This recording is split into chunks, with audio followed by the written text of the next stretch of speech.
Mr. Zef Ike, please, the chairperson. The spotlight is on you. Good evening, everybody. Can everybody hear me? Yes, good evening, Chairman. Co-members of Labour Party Ireland and Northern Ireland, Dr. Pat Obiofula and Dr. Franco Yanusi, the spokesperson of the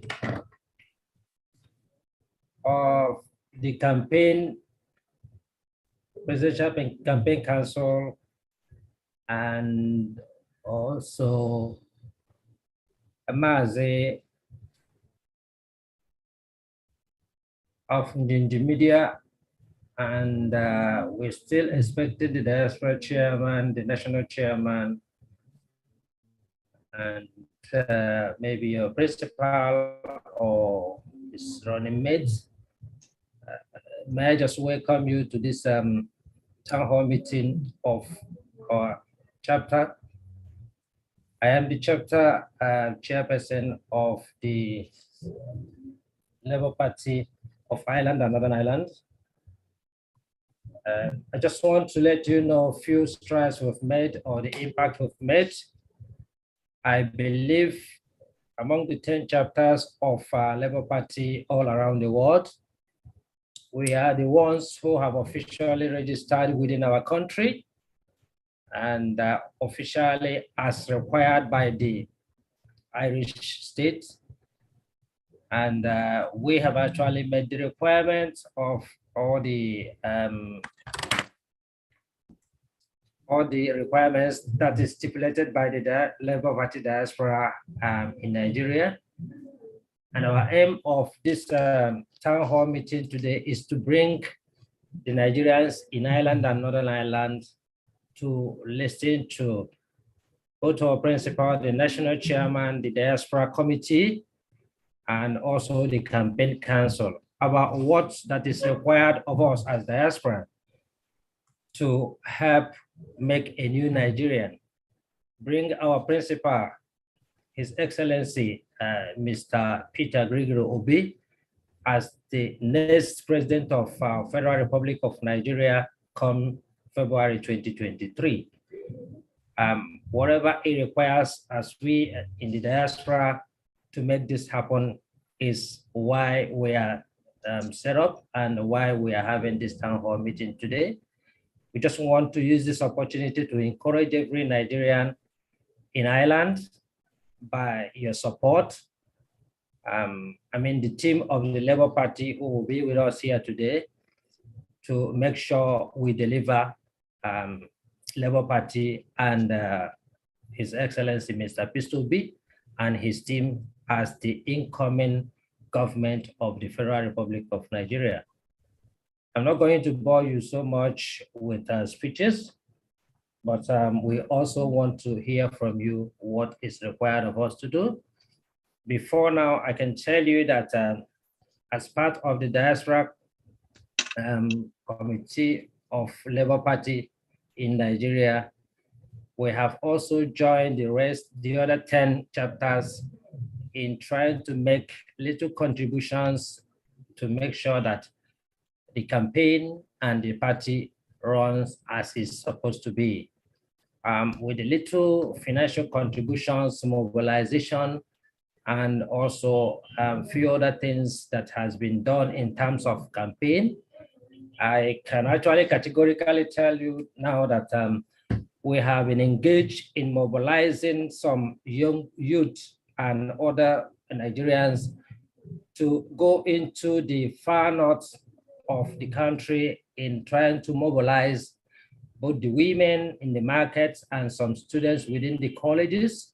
If I can mention names, Zamfara, Sokoto, Bauchi, and Adamawa. So I actually personally work with a team in Abuja who goes to Zamfara, Sokoto, Bauchi, and Adamawa almost every week to rent televisions and translate the campaigns of our principal, His Excellency Mr. P2B, to the northern Nigerians into the Hausa language and other languages. So this is the little effort we've made to make sure we deliver our duty as Nigerians in the diaspora for the furtherance of our national development, which means contributing into the political framework of Nigeria and make sure Labour Party comes as the next government of the Federal Republic of Nigeria. On this note, I will actually welcome few other people, and I have not seen the diaspora chairman here, Honorable Amadichi Chike, and also the national chairman is not yet with us. Maybe I will employ Dr. Tanko Yanusi to maybe address the meeting. Thank you very much. Thank you, Mr. Zev. Thank you very much. I know Dr. Yaluse Tanko is in the house. I can see him somewhere. Please, sir, if you're here, can you unmute yourself?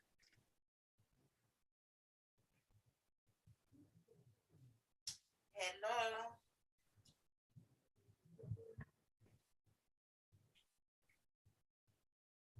So can you unmute yourself? Because we cannot hear you, because I know I saw you here a while ago, but okay, it's coming back in. Yeah, I think he went out, so it's coming back in.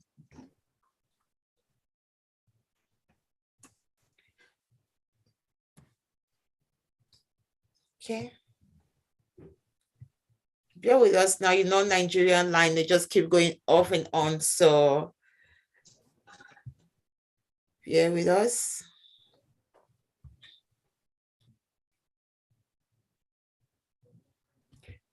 Dr. Yanuse Tanko, are you back in with us?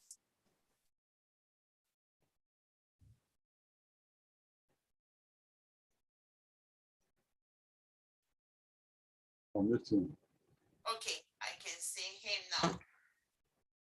So can you unmute yourself, please? Yeah, perfect. Okay.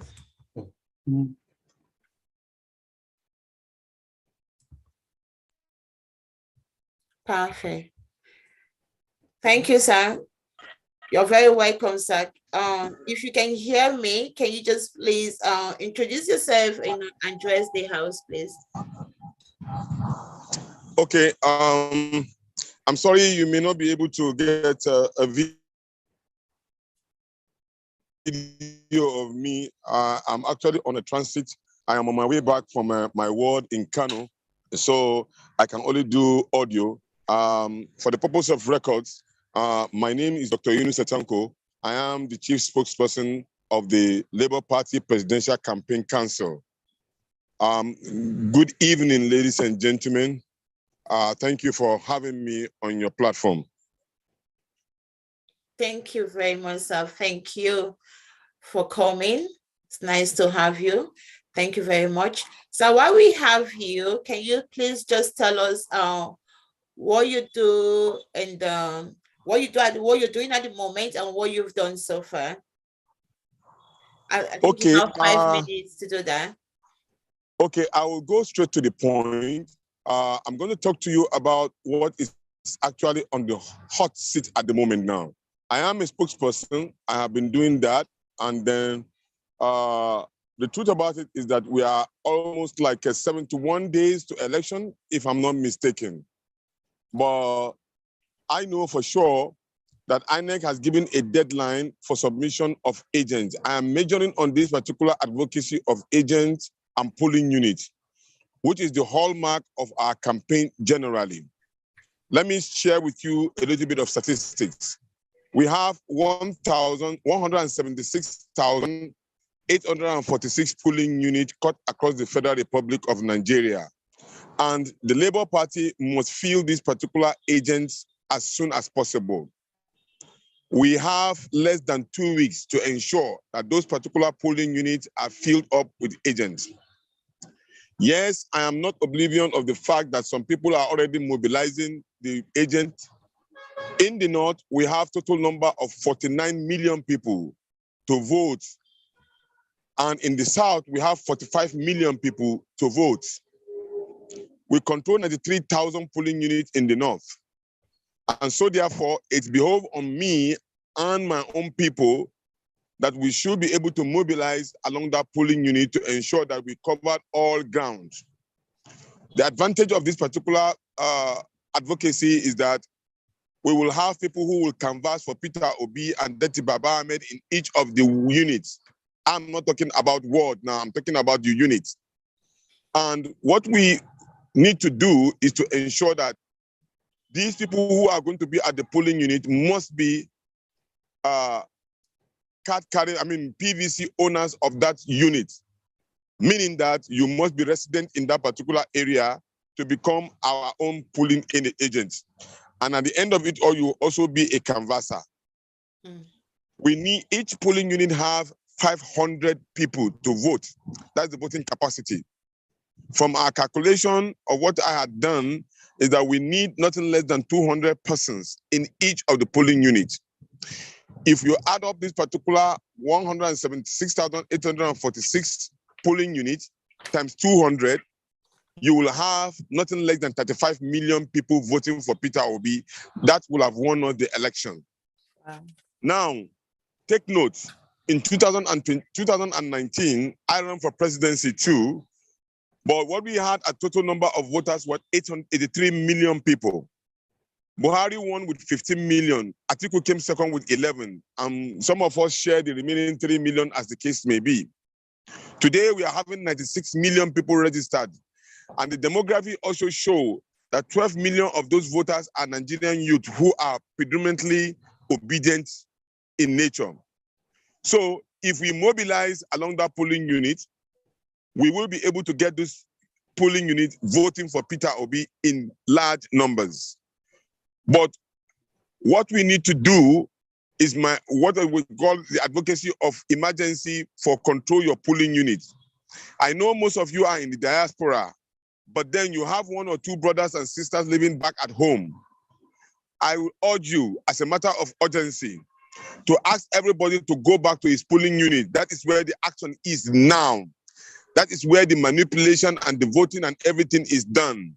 So everybody should go back, and I've always advised that our principal will launch this particular action plan, starting from his own polling unit, followed by the vice president, followed by the chairman of the party, followed by the secretary of the party, followed by all members of the campaign council. From the calculation I had in my own statistics, we have 1,482 PCC members, that's the Presidential Campaign Council. We have 774 local government ward chairmen in the party. We have 6 state chairmen of the party, and we have more than 1,000 members of support group. If each person go back to his polling unit to mobilize, mobilization is not one person. It can be as much as possible. If we do this, if everybody go back to his polling units, we will be sure of winning elections. But if we do not do this, we have problem of shortage of people who will even protect the votes. The advantage is enormous. One, if we succeed in covering all the 176,000 polling units, we will be able to ascertain the result of the election immediately when the election is concluded. Our result will be in our hands. We can challenge any contradictory result by INEC, by anybody, because all of the agents will have in their hand as first-hand information the result at every polling unit. And also what it simply means is that at that point when everybody has mobilized in his polling unit, there is no polling unit that we will not have vote for Peter Obi. This is my advocacy to everybody.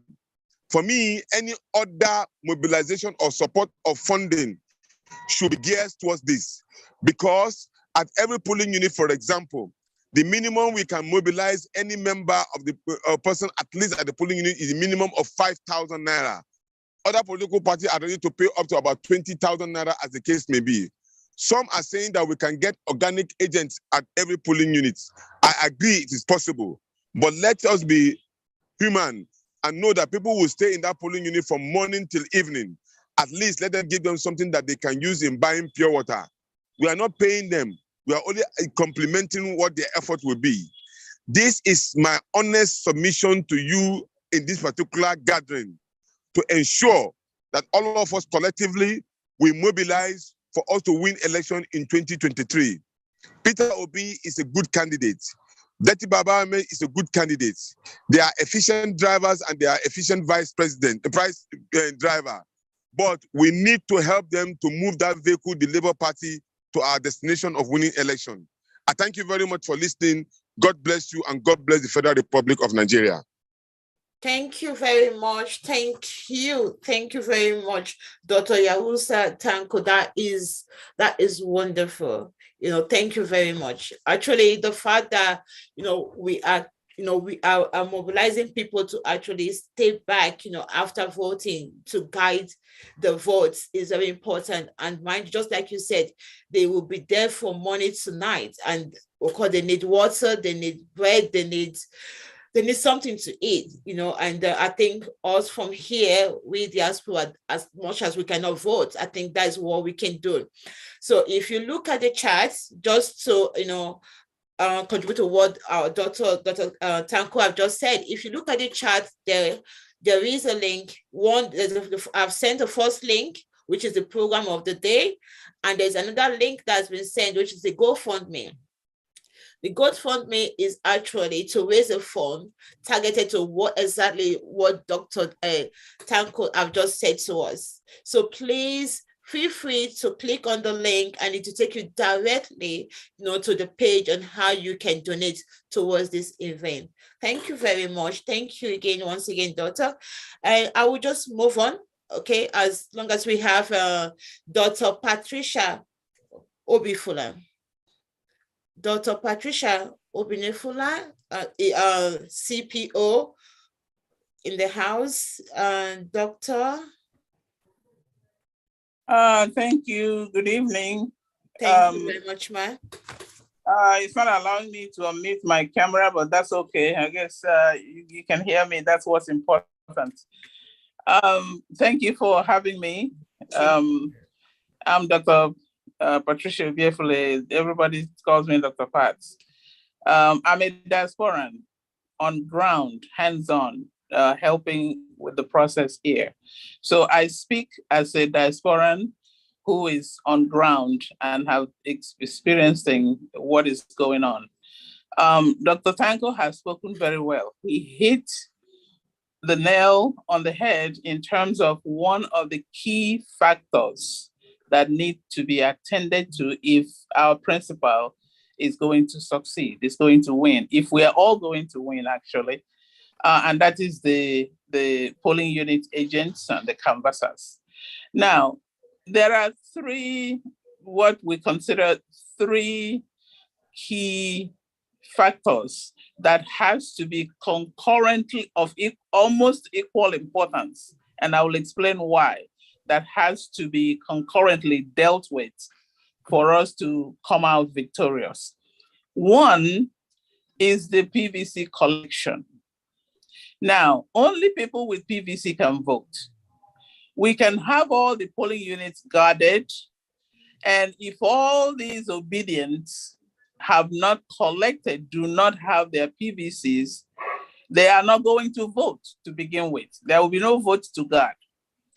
That's one. Two, there as a convener on ground actually going for mobilization, I have severally experienced the situation, and others have as well, in very rural communities where in some cases they don't know Peter Obi, in some cases they know him, they love him, but they don't know which party to vote for Peter Obi. So I have asked some, and they say he's with ABGA, that's in the Southeast. I have asked some up north, they say PDP. So the ongoing Papa, Mama, Pikin logo sensitization is just as critical. It is a mission critical project, just like the polling unit canvassing and the PVC collection. Just this evening, someone stood in an INEC office and made a video. There was nobody in that office, and rows and boxes of PVCs to be collected. And he's saying, look at this. There's nobody in this office. So people can just walk in and get their PVC, but they are not.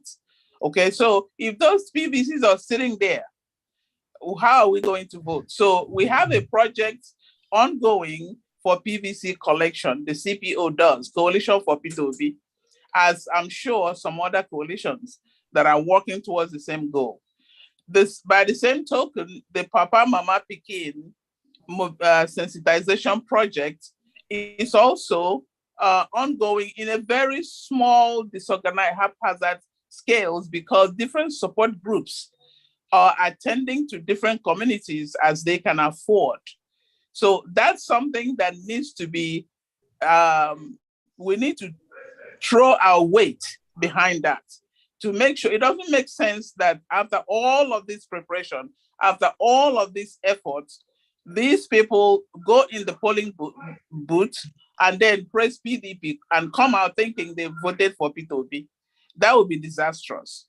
So that's very important. Okay, the Papa Mama Pikin project. What we have been doing, some of the support groups who are doing mini projects of that, we, including my group, we have been, we've printed stickers of the logo, and we're placing it behind people's phones, those who have phones, those who don't have phone, on their wallet, on their handbag, on their door, if we're at home, at their place, anywhere we can put it for them to have it. So that's critical, that we should pursue and conquer that project in a massive scale, so that by election time, P2B and Labour Party will be a household name. So I'm going to stop here for now. But before I do, let me add also, remember I said I'm speaking as a diasporan. Now, I've always believed that two key roles that the diasporans can play in this election, other than the ones who are able to come home and vote.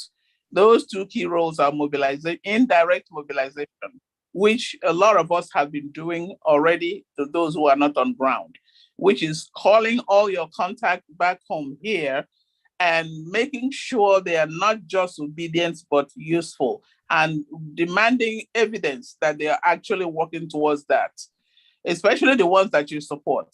So that's indirect mobilization. If they know that the person supporting them is likely to cut off support unless they are obedient, actively and usefully obedient, then that makes a whole lot of sense and very helpful.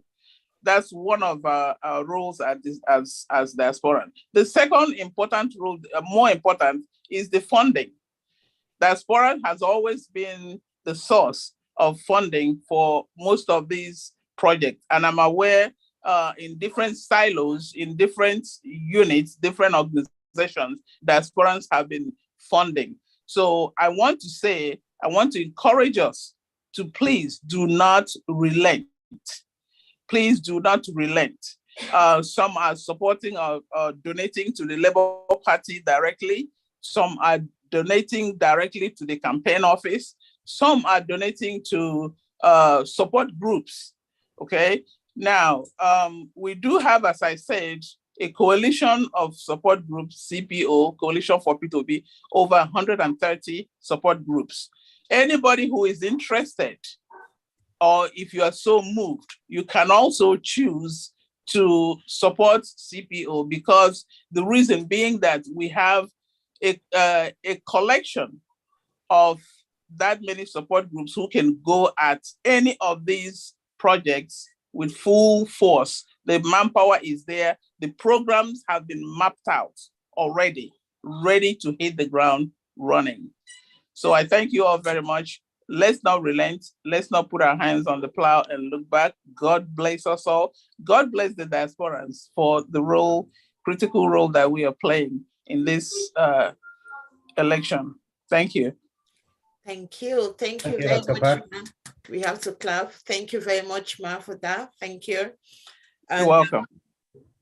And I just want to actually comment on your works that you people are doing. You know, we here at Diaspora, we're doing a great work, and thank you, ma, for being there for us as well, because whatever we're doing with people like you, passing it down to back to Nigeria means a lot to us. Thank you very much for all your efforts. I just noticed Amanda, let me just make some introductions, please. Sorry, everyone. May I introduce the chairman of the USA Labour Party chapter in the name of Professor Edward Oparoji. And Professor Oparoji, can you just say hello to the audience?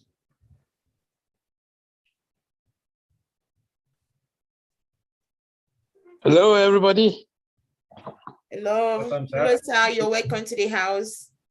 Thank you very much. And I want to commend everybody for the excellent work that has been done. And I want to join all others to encourage the collaboration that we're all having globally to ensure that we are all going to land safely in the new Nigeria. So I'm here to offer my solidarity. And thank you very much. Thank you very Thank much, you, sir. sir. Thank you. May I also introduce the Diaspora chapter in the name of Honorable Amadichi Chike, who has been trying to track the national chairman, Barrister Gino Sabure, and I can see he is here with us. Honorable Amadike, can you just unmute yourself and say hello to the audience?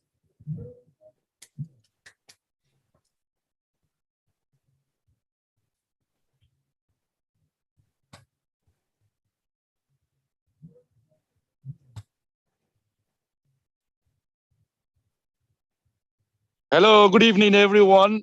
Good evening, evening, sir. sir. You're very much welcome. Thank you. Sorry, I came a bit late. We've been in another meeting for a while. I just ended the meeting. I have to run in here. My sincere apologies for coming late. I want to mostly welcome all of you to this wonderful platform. We all are here for a new Nigeria. Perhaps I will pause here when I'm allowed to address, and I will make a speech. Thank you very much. So you can go ahead. You can go ahead. We tried to usher you before.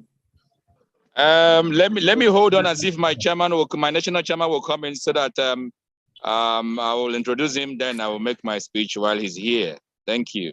Perfect. Thank you very much, sir. Okay, thank you. Okay. Yeah. Any more, sir? Are you okay? Okay, John. Okay. So we are waiting for the national chairman. Okay. Barrister Julius Abue. Okay, and we have our Honorable Amadachi Chike in the house, and also we are waiting for Aisha Yusuf to join us as well. You know, she would, because she's in another meeting as well at the moment. So, you know, this is campaign season, you know, and there's meeting upon meeting, so she would join us in between, you know, that as well. So Okay. Amanda, just 1 minute. Let me just make some recommendations. Some introductions more of some support group in our midst. I can see Mrs. Edizen Onilenla of the Diaspora Vanguard Island. Ms. Onilenla, can you say hello to the audience?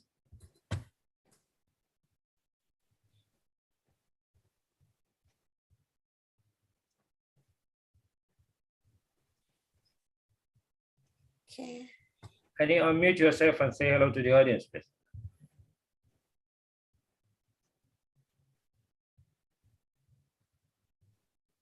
Can you unmute yourself? We're not hearing if you're speaking. You're not hearing me speaking?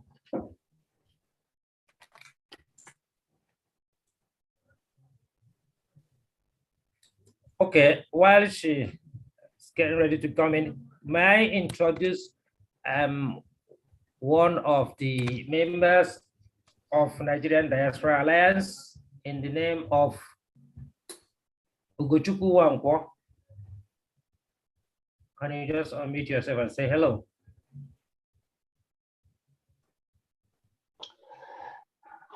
Good evening, my honorables. Can you all hear me? Yes. We can. Hello, my chairman, good evening. My name is Edzemi Onilinla, and I'm the lead coordinator of the Diaspora Vanguard Island. So it's a great pleasure to be here tonight. Thank you all. Thank you. Thank you very much, ma'am, for coming. Thank you. Mr. Ugo Wankwo.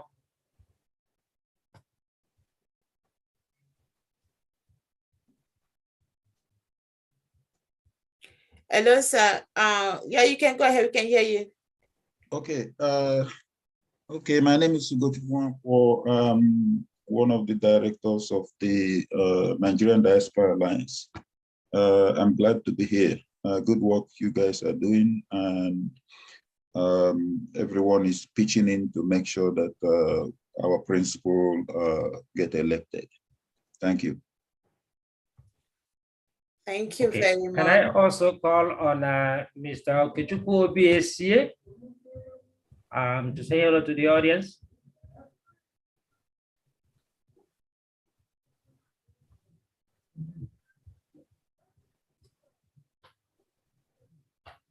Hello? Can you say hello to the audience? Hello, good evening, all. Good evening. Good evening, madam. How are you? I'm good. You're very welcome. Well, my name is Felix Obiesie. I'm from Onitsha. I'm currently the chairperson of Igbo community, Waterford, and the chairperson of Onitsha Island, and also the coordinator of all the chairpersons in every county in the Republic of Ireland. I welcome you guys. Thank you for this noble meeting. Thank you very much, Thank sir. you. You are welcome. Yes. Yes, Chairman. Any more? Not at the moment. Okay. Thank you very much, my chairman. I mean, you're doing a good job. That's the work of a chairman. He has to recognize everybody that's in the house, you know, and just know some few faces and, you know, and some few names. So, you know, as chairman, he knows all of them. So well done, sir. And thank you again, everybody. Once again, I will just draw our attention to the chat. The link on the chat, the GoFundMe, very important, please. Can we just look at that link and just please support, just like what our daughter said, Dr. Tanku said, it is very vital that we raise funds for this cause, okay? Because it's not that we're not paying anybody, but people need, at least they need to drink water. While they are protecting the votes, they need to drink water. They need something to just eat and bite and wait. And you know, Nigeria is very hot. So please just think about that and just use the chat there. The money is not going to anybody's account. It's on GoFundMe and it's going to be very transparent. You go to see where the money is going to and you're going to see what it's being used for. Okay, and that is what we stand for. That's what Labour Party stands for. We are transparent. Please, the link has been sent to the chat. Please use it. Thank you very much. And then the program as well is on the chat as well. You can see the program on the order of the day. As we move on. Okay, Amanda, just 1 minute. I think I can see the chairman of Labour Party Ireland, Labour Party Germany chapter. I can see, I think Mr. Roberts, Michael Roberts, I think he should be. Mr. Robert, Engineer Robert, if you are the Robert I'm seeing here, can you say hello to the audience?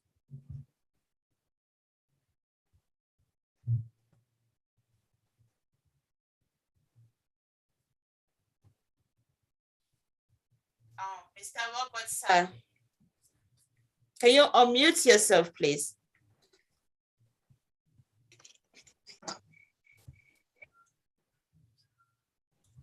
Hello.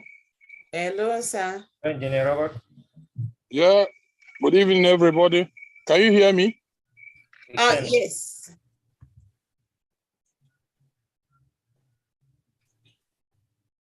Now, no.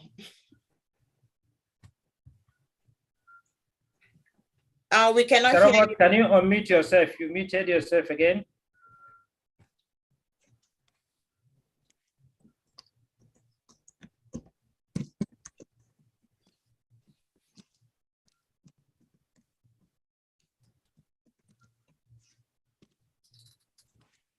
Engineer Robert, can you unmute yourself? While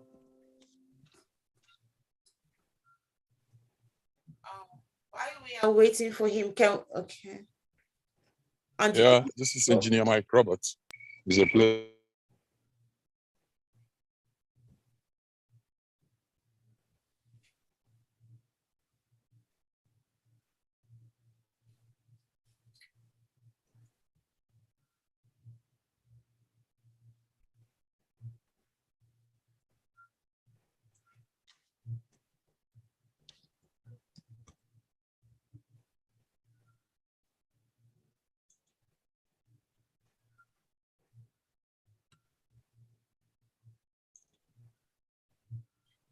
okay, Sam, while we are waiting for Engineer Roberts, okay, can you introduce somebody else so that we can move on?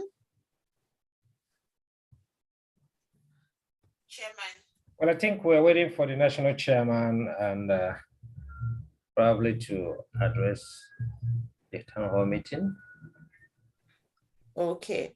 The national chairman is not here at the moment. Okay, can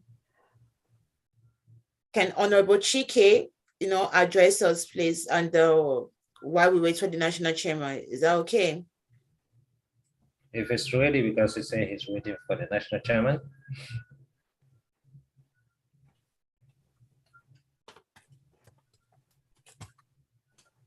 Okay.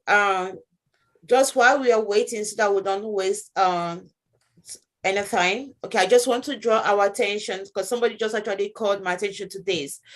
If you are not familiar with GoFundMe, okay, once you click on the link, GoFundMe, okay, the link that is on the chat, once you click on it, it will take you to a page that said donate, okay? When you put the amount that you're going to donate, you will see a green line. There's a green line, okay, that it says tip. It said tip. Okay, if you say you're going to donate 20 euro, 50 euro, you will see the word will just come at tip. There's a green line and it always starts at 3 euro, which means it's a tip. Tip for the service of GoFundMe. Look, that is for you to decide now. If you leave that there, they're going to take 3 euro off whatever you are donating. Let me say if you're donating 50 euro, they're going to take 3 euro. They're going to give GoFundMe towards this cause 47 euro. So I will advise you to actually pay attention to that. So if you are not tipping, please put it down to 0. Just put it down to 0 and then your 50 euro will be given to the cause. Okay, but if you are tipping, if you want to tip GoFundMe, that is left for you to decide. But if you're not tipping, please just throw it down to 0, so that whatever you are giving towards this cause will just remain that way. Okay, thank you very much for that. Please, I need to see the GoFundMe moving because this is all we can do. We here in Diaspora, that is all we can do towards this cause until the Diaspora vote is being sorted out. Okay, thank you very much. Chairman. Yes, Amanda. Good. What else do you have to say to us? Do you have anything to say to us while we are waiting? Because we cannot just keep quiet and be waiting. So if you have anything to say to us or you want to, if you have anything to say to us, you have the floor now for just 5 minutes while we wait for the national chairman to come in. Well, just like you said earlier on, part of this town hall meeting is just for us to collaborate with other support groups as Labour Party chapter in Ireland and Northern Ireland to mobilize more other resources and financial resources to support the work of Labour Party during this campaign and towards the election. Like Dr. Pat did mention there, and also Dr. Tanko also mentioned, there are going to be election monitors, and they will also need funds, both their training and also their work during the election. All these things are going to be funded. So the major thing we're doing here today is just to try to see how we could raise reasonable funds, and also towards the mobilization of this grassroots mobilization and the people who are going to do it, and also other logistics that may be involved, because there will be moving from one point to the other, either hiring vehicles or chartering vehicles and all the rest of it. These people are going to drink some sachet of waters and a few other things. All this needs fund. So, and this is why we're here today. Please, if you believe in a new Nigeria, if you believe in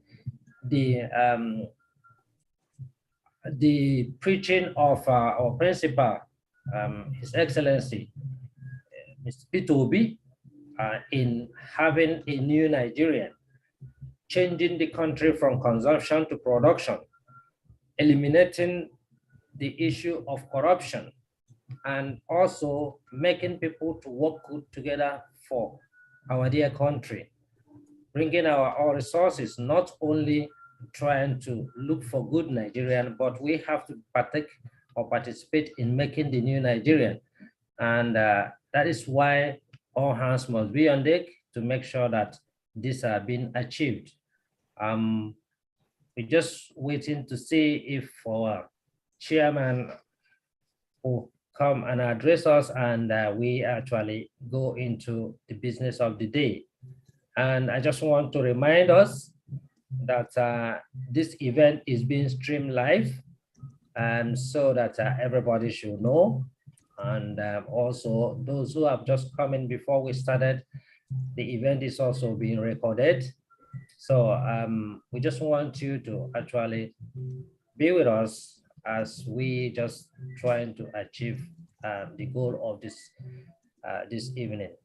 Thank you very much. While we wait for the chairman, I don't know if the Diaspora chairman can also just fill the gap, at least give us his own side of what he wants us as a diaspora and what is expected of us as diaspora, and you know, just to keep the audience live.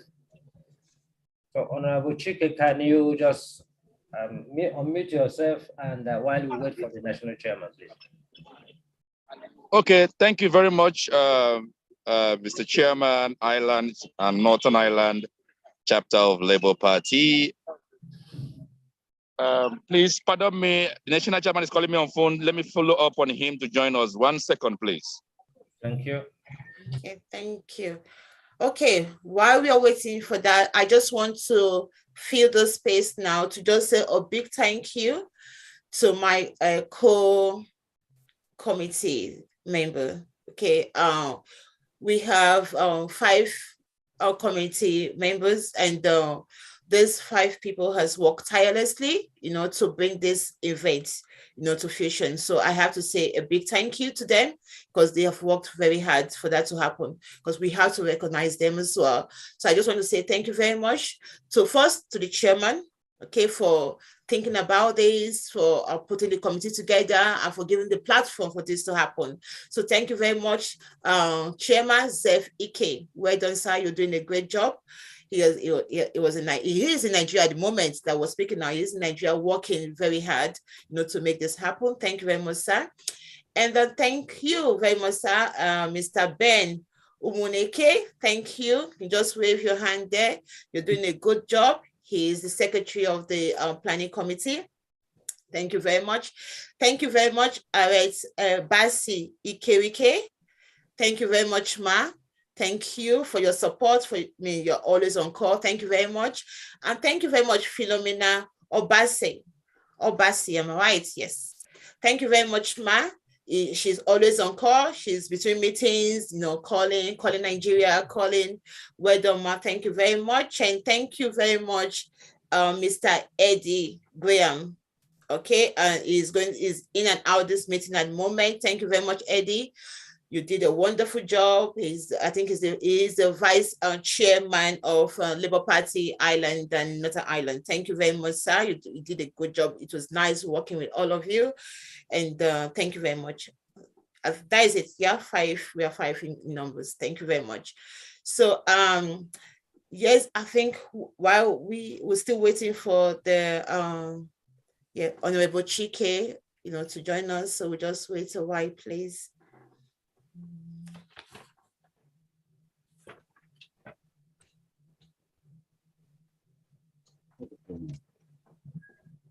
Okay, thank you. I'm back again. Please bear with me.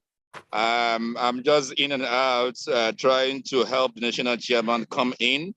I think he's struggling with the network from his end.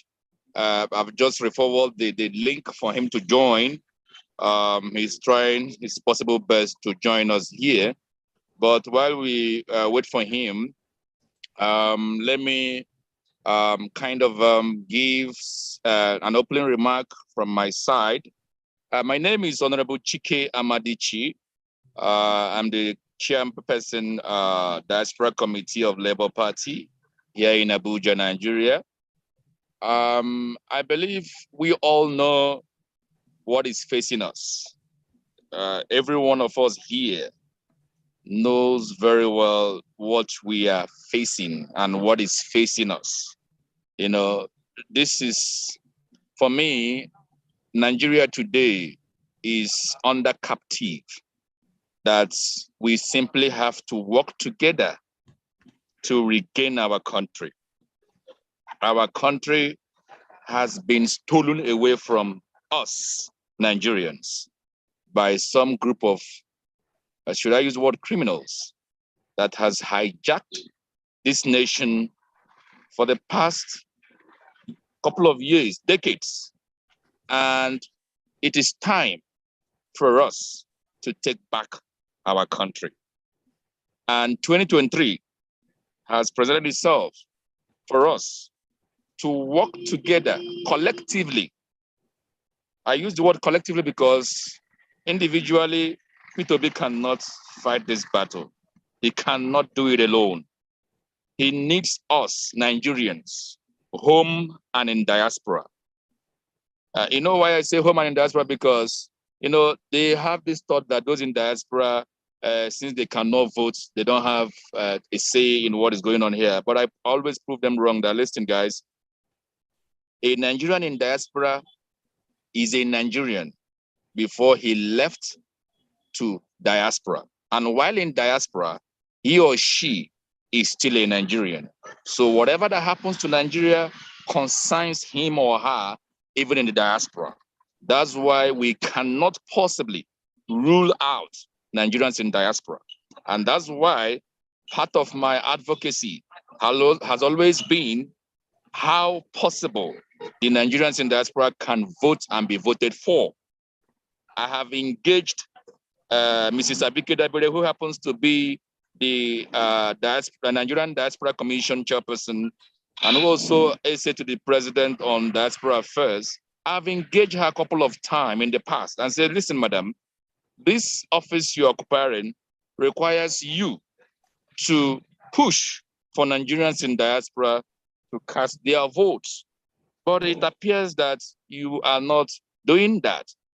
She told me that, yes, there is a bill at the National Assembly to be passed into law so that Nigerians can cast their vote in diaspora. But you see, they are playing politics and all of that. I said, listen, if the executive, the presidency, if they have a need from the National Assembly and they request the National Assembly to approve such a bill, and maybe they are playing politics with it, there is always a way the presidency or the executive lobbies the National Assembly to pass a particular bill into law. On your own end, as the representative of Nigerians in diaspora, reporting to the presidency, reporting to the executive, why can't you, madam, go to the Federal Executive Council, present this case to them, and tell them, let them understand the need for Nigerians in diaspora to cast their vote. Convince the executive to be able to reach out to the legislative arm of government to approve that into law. But unfortunately, they keep on playing politics with it. I strongly believe that Obi's coming will change this narrative.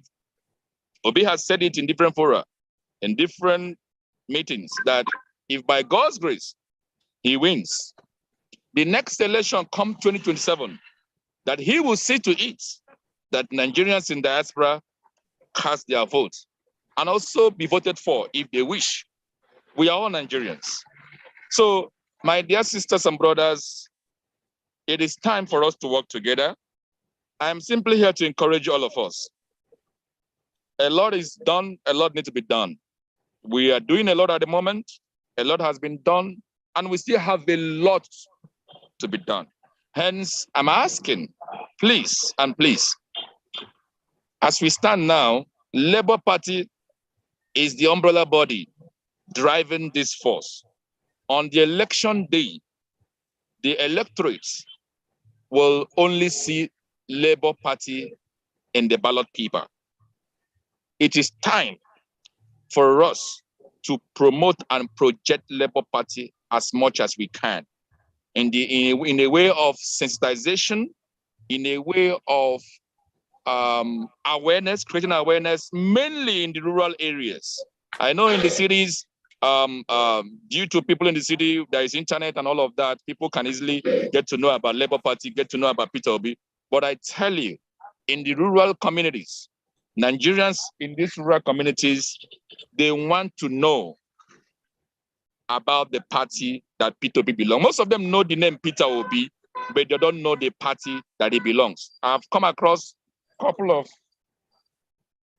of them who keep saying, is Peter Obi still in PDP? I said, no, it's Labour Party. So I want to encourage all of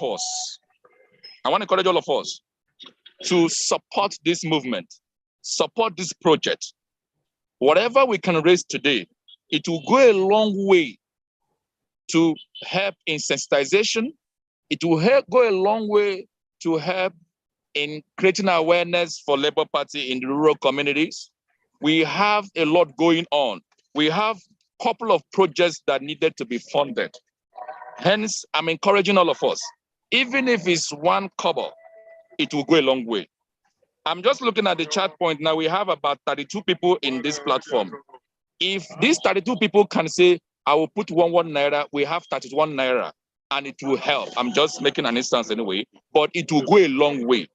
We are compiling list of polling unit agents for the party. And it's very important. My dear sisters and brothers, this election will be lost and won at the polling unit. Yeah. The new Electoral Act has made it clear that we can only win or lose at the polling unit. Hence, be very conscious of those that will represent us in each polling unit. Hence, we must look at those that will work for us as party agents. We must educate them, and as well as make resources available for them to be able to stand firm, to resist any intimidation, to resist any form of monetary influence. Because you people know that we are fighting with money bags, those that has stolen a lot from us. And they are using the money they stole from us to annoying, but that is what it is. These people stole us, they stole our resources, and now they're using the same resources they stole from us to fight us, to keep holding us hostage. We cannot afford to allow that to continue. 2023 for me is like do or die. When I mean do or die, it's either we rescue this country or we all perish, because the country is going down already. As we speak, the country is going down. Inflation rate is at the high side. The poor are struggling to survive. On daily basis, what you buy 10 naira today, tomorrow you go to. And I keep wondering, how are the poor surviving? Those who cannot really afford this, how are they surviving? We cannot allow this to continue. I am so emotional about 2023, to be honest with you. This project, this Peter Obi Labour Party project, personally, I am so emotional about it. That's why I am fully involved in this project. I encourage anybody that I come across. In fact, what I do lately, if I find anywhere I find myself, be it in a taxi, be it in a public place, it becomes a conversation that I must bring up so that I can keep on telling people that, listen, guys, we cannot continue suffering. Can we rescue this country? Can we take our country back? Therefore, my dear sisters and brothers, I am here to encourage all of us, whatever we can do to support this project. There is a lot that needs to be done. We have a couple of projects. I just pray that the national chairman will have his way in here. He will present to you areas that the party is looking forward to have us put resources together to project and get it done. Election is coming and we just have to get it rolling. Permit me to follow up on the national chairman to know if he can come in. Thank you and God bless. Thank you very much. Please do. Thank you very much, sir. Thank you. That is wonderful. I'm here already. Okay. Thank you, sir. You're welcome. Please, sir, the platform is yours. The national chairman in the house. Welcome, sir. Well, let me first apologize for joining the meeting late. I actually was scheduled to arrive Abuja tomorrow, and I scheduled that this evening I'll have some time to deal with some other issues, including this meeting. But it turned out that I needed to be in Abuja today and then be in Akwa Ibom tomorrow morning. And so that's one of the reasons I'm late. I apologize for joining the meeting late. I want to start by appreciating all of you for taking our time to join the meeting. I want to equally appreciate you for taking this struggle in the manner you've taken it. I know that you've taken it very seriously. You have put in your time, have put in your energy. You are even putting your resources to drive this process. I want to appreciate you for that.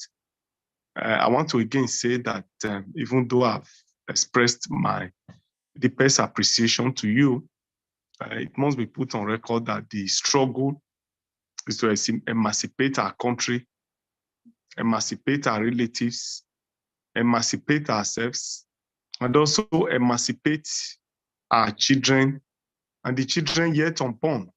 Future generations of Nigeria are those who are really doing this struggle. It is very imperative to put on record that the country isn't working like the Diaspora Committee Chairman said. The 1999 Constitution, Section 14 or 17, makes it very clear that the principal purpose of government is to provide security and welfare for the citizens of Nigeria. Today, as we speak, Nigerians are not asking for welfare because to majority of citizens of the country, it is a luxury to ask for welfare. What Nigerians are simply asking for is security of their lives and properties. That again has become an illusion to majority of Nigerians. Insecurity is ravaging the country. There's hunger in the country. There's unemployment. There's poverty. Inflation rate today in the country is double-digit inflation. Inflation by the last figures released was 21.8%. It means that majority of the country, majority of our people are poor. In fact, that same Bureau of Statistics also made it abundantly clear that out of the 230 million people, that 130 million Nigerians are poor and are living below poverty line. Unemployment is very high, inflation is high, and this is the situation that we find in country. I want to say very clearly that all of these challenges that the country is going through is as a result of poor and failed leadership over the years. Leadership that is selfish, leadership that is clueless, leadership that is self-centered, leadership that do not have the innovative ideas to harness our human and natural resources and put the country on the path of greatness, on the path of productivity.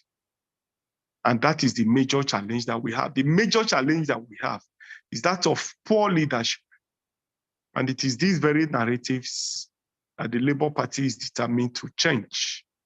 Luckily, one of the features of democracy is that it affords citizens, it affords us the opportunity to change the leadership, especially when that leadership is not doing well. And this is the opportunity that we have again in 2023 to get it right.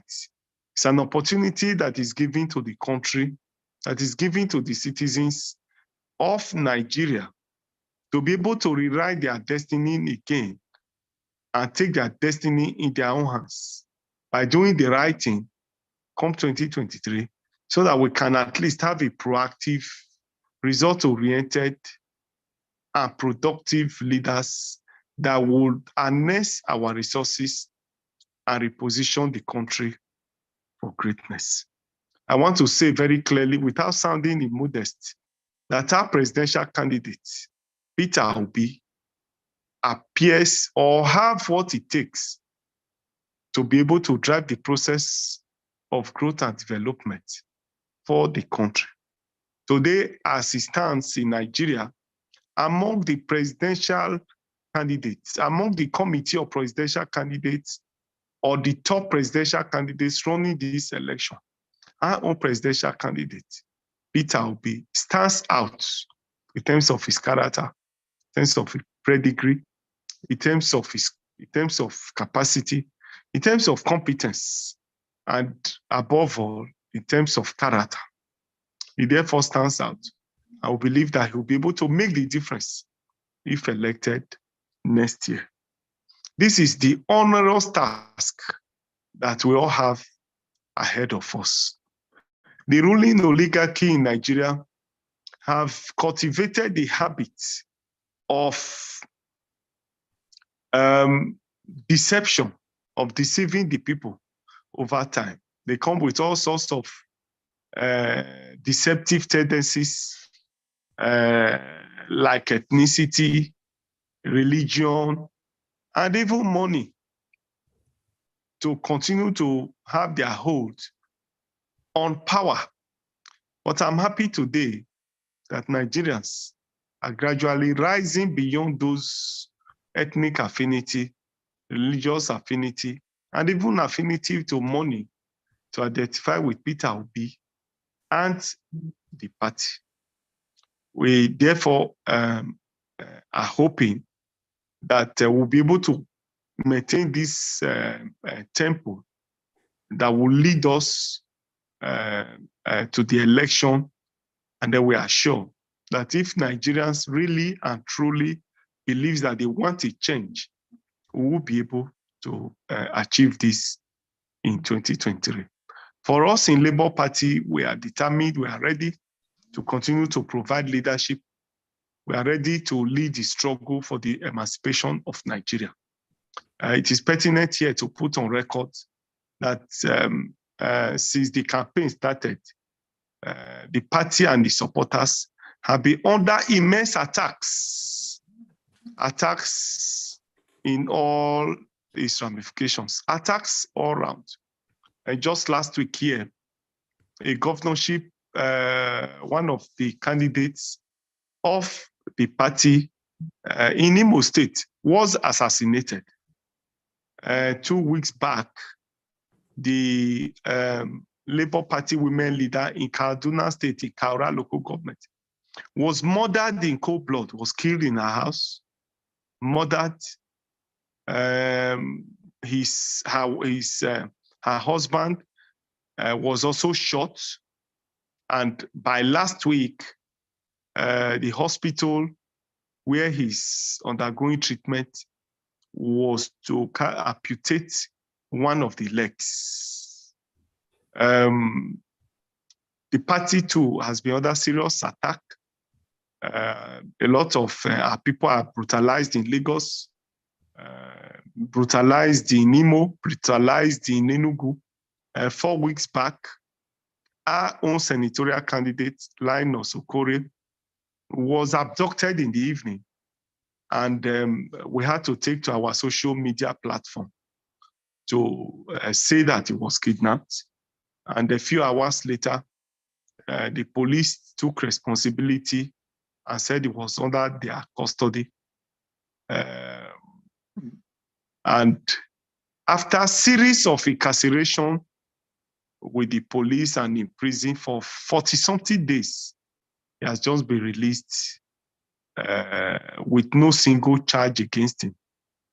And as we speak today, in most states of the Federation, our billboards are being destroyed, are being removed.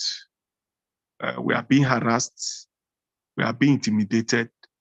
People, those in government, especially state governors, are fighting us hard. But we have remained undaunted.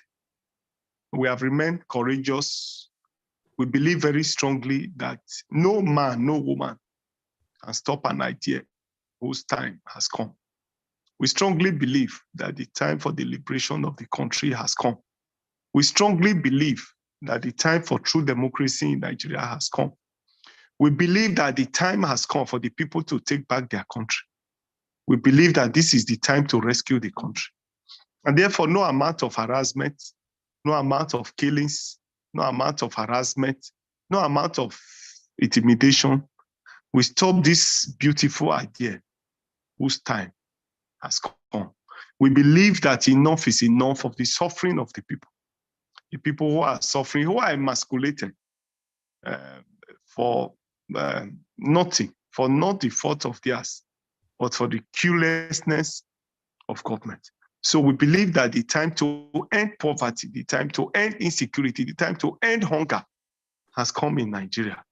And therefore, no amount of harassment, no amount of intimidation, no amount of killing can stop us from fighting for the country, rescue the country, and dethrone a government next year, a Labour Party government led by Peter Obi, that will be able to change the political narratives in Nigeria, that will be able to change the mystery that we find ourselves in Nigeria, that will be able to change the economic woes and sufferings, poverty and hunger that is man-made and leadership created in Nigeria.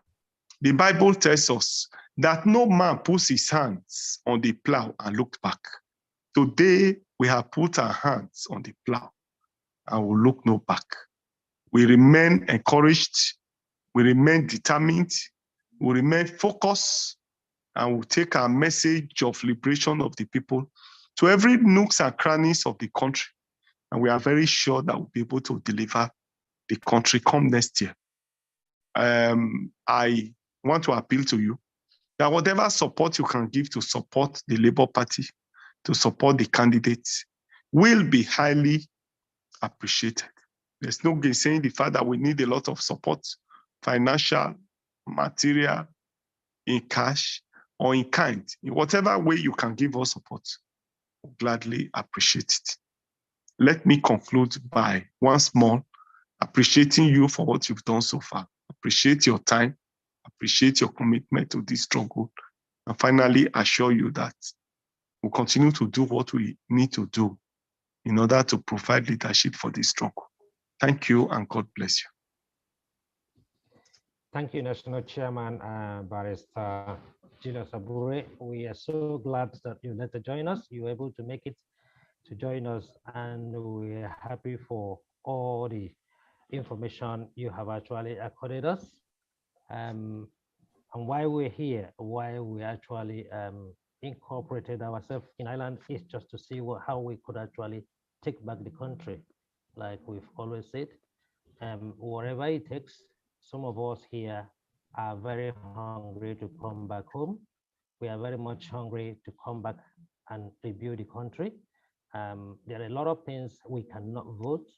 We cannot even come to establish in terms of maybe businesses, other infrastructures. It has been so difficult. Some of us are members of the Nigerians in the diaspora, which our motto is just in furtherance of building the nation, but it's not possible. We are not even been helped to actually contribute, whether in policy making, in other ramifications. Where we live, we see diasporans making a huge impact. In Ireland we live, the diaspora has actually built this country in the last 10 years. They have brought in a lot of foreign investment. They have brought in a lot of IT companies, food processing companies. Some of the development happen in our own eyes, by the diasporans. And this is what we hope the Labour Party will be ushering in. And we have few questions which we wanted to share with you or our principal, but since we are not here now with our principal, I think you and some of your teams, either the diaspora team or whatever, will do us a favor and help us in doing justice to some of these questions, so that in a way, Labour Party happens to come into governance come 2023. What is our hope and aspiration with the Labour Party and the government of His Excellency Peter Craig Roby and his team? So I will actually urge the members of the Diaspora Labour Party in Diaspora Ireland and Northern Ireland to come on with some of the questions we have actually explored to now share with you and see what we'll be expecting working with the team if they go into government. I will actually ask Amanda to mute yourself and also let us have the questions, since the national chairman is here with us, and we take it from there. Thank you. Thank you very much, sir. Thank you, National Chairman. It's great to have you. Thank you very much for the wonderful work that you're doing. Please, you people should keep safe. Please, we have to be alive. We have to stay alive to fight this cause, and by the grace of God, we'll get there. Thank you very much. Just to go on with the questions. Please, I've sent for the Labour Party Ireland and Northern Ireland members, I have sent the program on the chat for everybody. And if you just scroll down the program, you will see the questions there. Okay. So, but I will call on Mr. Ben Umunike. So please go for the first question, the question A, if you don't mind. Okay, thank you.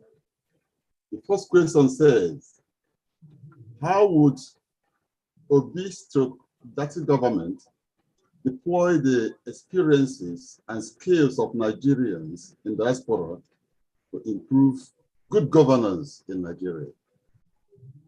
That's the first question. Okay, so I would say that question will go to the national chairman, please. Can you please do us the honor to answer the question, please, sir.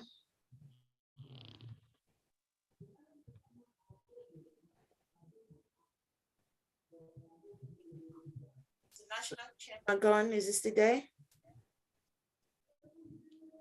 Can you unmute yourself, sir?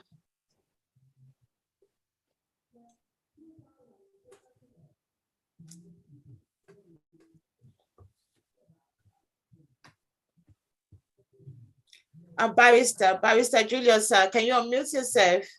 We have a question for you.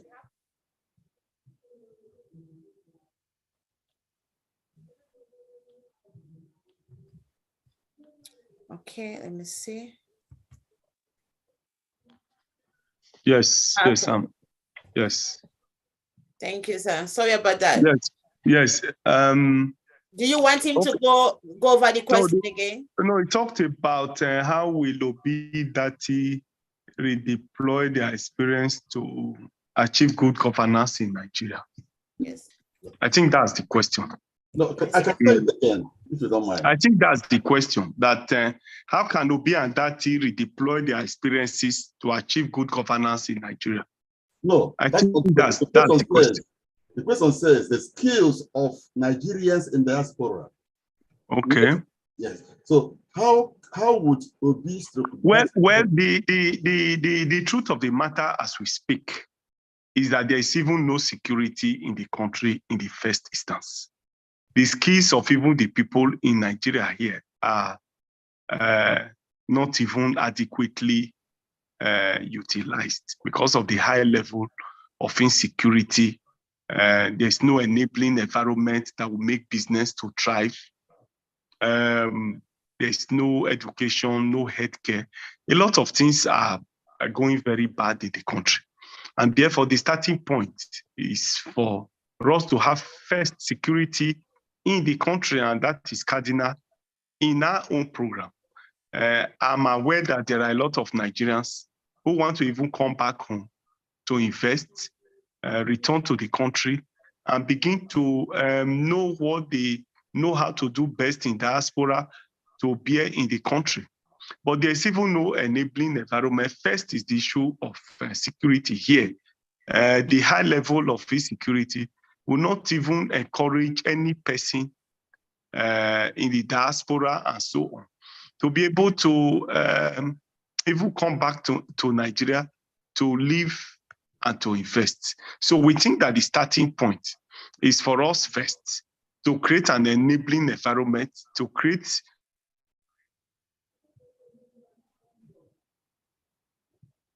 to make sure first and foremost, in order to create an enabling environment for people to here to operate. Another thing that we must do in order to allow people in diaspora to come back home and begin to invest their skill here is to create the adequate policies, the enabling environment to allow businesses and other skills acquired to thrive in the country. And therefore, for me and for us, it is about redefining the economic indices in the country, find the issue of insecurity, and generally create the issue of enabling environment that will enable people to invest so that people who are in diaspora can return home, have security of their lives and properties, and the enabling environment created in order for them to bring back their skill and be able to deploy them properly in the country. Thank you very much, sir. Thank you very much. Thank you for that wonderful explanation. Thank you. So we'll move on. Question B. Okay. If you have the program has been shared on the chat there. Please scroll down to the question, down to the program. You see the questions is just there on the program. The second program will be taken by Aris Bassi. Ike. Unmute yourself, ma.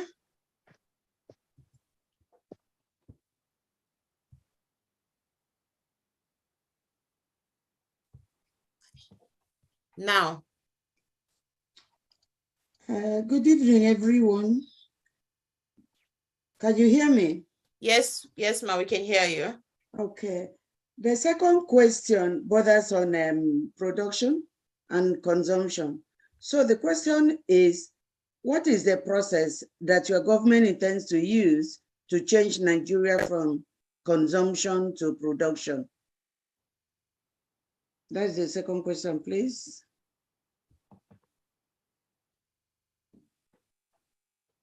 Okay, that's fine. That second question, I think it will still go to Barrister. I'm so sorry. Look, you have so much.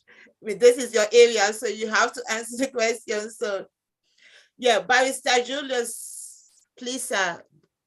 Okay, Mr. Seth. Okay, okay. Perfect. Yes, yes. Well, one of the major cardinal program of our presidential candidate, Peter Obi, is that he has said it severally, that he's going to move the country from being a consumption country to a production country. And he has cited agriculture as one of the ways in which he's going to move the country from being a consumption country to a production country. He has cited severally the vast land in the country and how those lands can be put into productive activities that will create jobs, not just to create jobs, but that will also make products available for our local consumption and for exports. In most parts of the world, agriculture is the mainstay of several countries, is the mainstay of the economy of several other countries. In Nigeria, in the First Republic, agriculture was the mainstay of our economy. And it was through agriculture we were able to have development, provide welfare like free education and other things that we have in the First Republic. Peter Obi have also spoken about the need to use SMEs, small and medium scale businesses, to be able to create productive activities, create jobs for people, create entrepreneurs, and be able to reposition the country from being a consumption country to a productive economy. And several other variables he has propounded in moving the country from being a consumption country to a productive country. Also processing of agricultural goods to other products is also one form he has propounded to be able to move the country from being a consumption country from being a consumption country to a productive country. Today, most of our agricultural products that are exported, if they are exported at all, are exported in their primary forms. But Peter Obi has propounded that those products will be refined. Industries will be created where those products can be made into perhaps secondary or secondary products, and they will be exported along the finished product. For instance, there's nothing wrong in having. I just use our crude as an example. Crude oil, for instance, is exported as crude, but ordinarily there's nothing wrong in exporting crude. But we could also refine the crude oil into petrol, into diesel, and other products that we can export And once these products are refined, it becomes, you have more value for those products. So creation of industries, SMEs, agriculture, name it, the major form that we are going to adopt in moving the country from being a consumption country to a production country. With the mass land that we have in Nigeria and with the huge population that we have in the country, we can't even feed ourselves. We can't even feed ourselves. One of the states in the north and even one of the states in the south is capable of feeding the whole country. But because we have simply neglected what we need to do, we are even unable to feed ourselves. So all of these measures will be deployed by the Peter Obi administration to move it from being a consumption country to a production country. As of today, our country is a country of over 200 million Nigerians, and our megawatts is 4,000, and this is largely unacceptable. And without power, you can really not pursue development in the country. So there's a lot that we need to do in order to change the economic woes and narratives in the country. But I think that these are some of the measures that we have in place that will enable the country to move from being a consumption country to a production economy. Thank you. Thank you very much, sir. Thank you. You know what? I will just move now. Maybe I will ask Honorable Chike the next question. Honorable Chike, please, can you unmute yourself? Are you with us?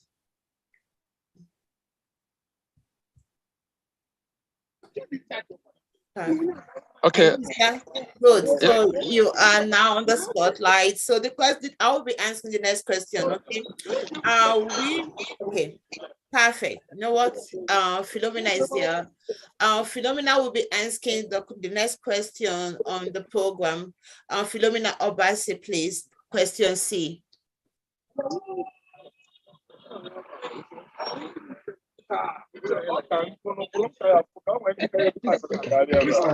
Good evening, everybody. Good evening. Can you hear me? Yes, we can, yeah. Okay. I'm very happy to be here. My question I'm going to ask on behalf of Labour Party, Ireland and Northern Ireland, is going to be on the first 100 days in office. What do you intend to achieve in your first 100 days in government? They say problem though they finish, and we know the problems in Nigeria, they're just everywhere. You can't even count them. So we want to know, would you prioritize the needs of Nigerian citizens, and what scale of preference would you use?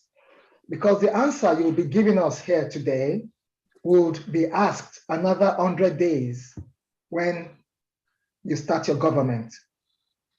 Not if, I'm saying when you start your government, we'll ask this question again. We'll see whether we have the same answers.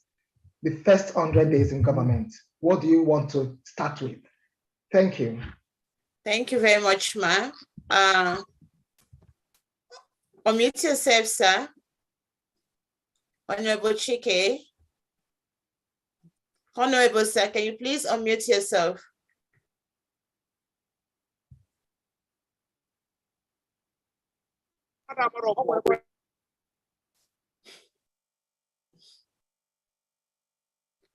Okay. Yes, you are just the question. Did you hear the question, sir? The question is for you. Okay. Let me come in. I think we need to kind of plan this our conversation very. Perhaps it's supposed to go to the candidate himself. Perhaps when we will have him in a larger forum, most of this question can come up. because at the moment, to be honest with you, at the moment, our focus is how we will deliver him, and obviously, that is quite elaborate. I will encourage all of us, to get hold of the manifesto. It will answer 99.9% of all the questions coming up here. So I will encourage all of us, look for it. There is a soft copy of that manifesto. It explains in details what it about it and the modus operandi on which he will run them. So for me, I think that this platform is more of us as supporters, as a party, to brainstorm and say, how do we deliver this man to achieve this one? First, I was like, anything I would do for this man to become president and this manifesto will be implemented, I'm going to do it. That's why I am fully involved in this project. I am 100% involved in this project. And I think now, and resources for us to deliver this man, so that most of these good things he has said he want to do, he can achieve it. So I encourage all of us to perhaps engage more in this conversation on how do we deliver Peter Obi to win election. Other questions perhaps will come after the election. Thank you very much. Thank you, sir. Sir, please don't go. Don't leave us. We just have one more question.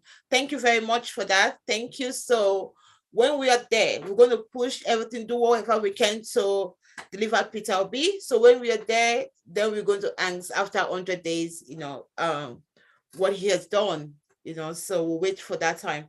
So the next question, sir, we go to you as well. Okay, as the chairperson for the Diaspora Committee, what are you doing towards diaspora votes come next election? Can you please tell us about that?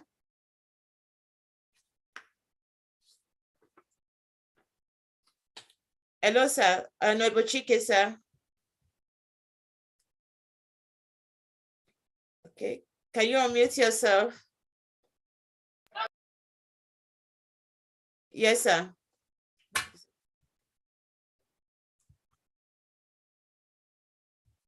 Hello, sir. Can you unmute yourself, sir? We have just one more question for you. Yes, sir. You said about something about diaspora. Come again. What did you say? Let me get hold of it. I said, as the chairman for Diaspora Committee, okay, what are you doing to make sure that we here in Diaspora gets to vote and be voted for come next election?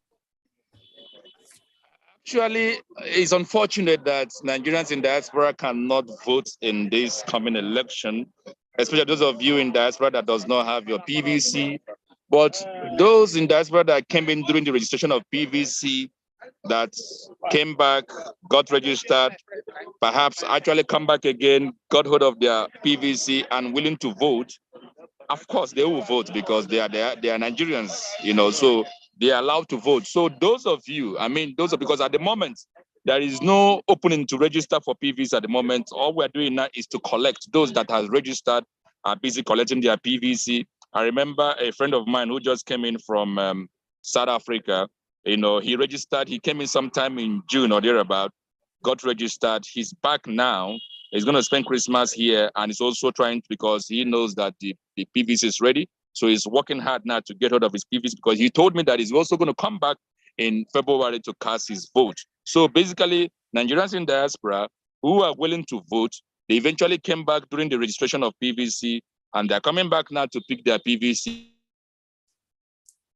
So Nigerians in diaspora are willing to vote those who have their PVC. And again, those who do not have their PVC, we are kind of asking, maybe, like I said, His Excellency has said in different fora that if by God's grace he wins 2027 election, he will see to it that they pass into law for Nigerians in diaspora to cast their vote. It's part of what we are pushing for. When we are working hard for Obi to become president, it's not just to become president, it's for most of these things to be implemented, so that anywhere in the world, people, Americans vote wherever they are, they cast their votes. So it should be allowed. We live in the 21st century. And there is a technology to do that. INEC has assured that they can actually conduct election for Nigerians in diaspora to cast their vote. So all they simply need is for them to have the enabling laws to do that. And the National Assembly doesn't want to go that route because they are playing politics with that. But I believe that His Excellency Peter Obi, if he comes in, he will do the needful and vote. Thank you. Thank you very much. Thank you very much, Honorable Chike. So before we move on to the next question, I just want to call our attention again to the GoFundMe for those who are just joining us.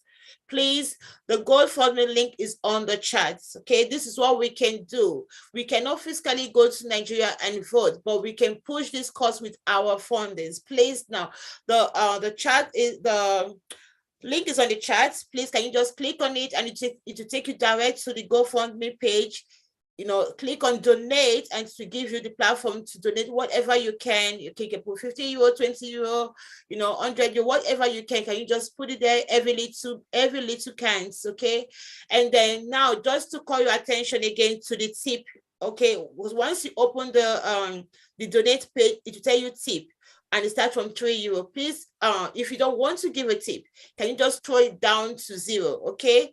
Because if you don't do that, whatever you donate, 3 euro will be taken from it because it starts at 3 euros. So please just throw it down to 0. And that means if you're donating 50 euro, we have the 50 euro to push for this cause because we have to protect our votes. The election will be won and lost on the polling unit. So, but we have people to stay there and protect these votes. And those people that is going to be there, they need to drink water because it's very hot. They need something to eat. So please, and we need to educate people about the voting, the PVC. So we need money for all these things. So please use the GoFundMe there. It's very transparent. You can see the movement. You can see how much has been donated. It's very transparent. Please just click on it. Okay, while we are here, like the Honorable said earlier on, we have 30 people here that is taking that is participating in this meeting right now. If everybody should just put 10 euro, that is about 300 euro, you know, so we are moving. So please, can you just use that? Thank you very much. So the next question will be coming from Amanda, sorry, before you continue with the question, okay. May I use this opportunity to introduce the chairman of Labour Party Switzerland and Liechtenstein, Honorable Bruno Obim and his team. I can see Honorable High Chief Nwalibe also on the platform. You are very welcome. And thank you, sir. Thank you very much for coming. Thank you very much for coming, sir. Okay, just 1 minute. Honorable Obim, can you just in a short minutes, few minutes, can you just introduce yourself and also say hello to the audience, please? Good evening, brothers and sisters all over the world, especially from Ireland and Northern Ireland. Good evening, our amiable National Chairman, Barrister Bure. Good evening, Honorable Chike and your group. It's good to have you guys online on this meeting again. It's my pleasure to be here also. Thank you very much for having me. Thank you. Thank you very much, sir, for coming. Thank you so much. And I can go on. Okay, thank you very much for coming. Thank you. And then we'll just move on. The next question will be taken by Abiodun Umulama, and is on question E. Ulama, please. Abiola Ulami. Thank you, Amanda. Good evening, everybody. All protocols observed. Question E has already been tackled by Honorable Chike there. So that leaves us with question F. And it says, how do you intend to fight corruption in Nigeria? Thank you. Thank I can say you. that goes to the national chairman. Yeah, I was just going to say that. Thank you very much, Ma. Yes, this question will go to the national chairman, sir. Can you please unmute yourself? I'm just looking for you. Okay, here you are. Thank you very much, sir. Okay, perfect. Yes. Peter Obi has said severally that corruption is one of the major challenges that we have in the country. The resources are stolen. A lot of what we have that would have been channeled to the growth and development of the country are stolen. For instance,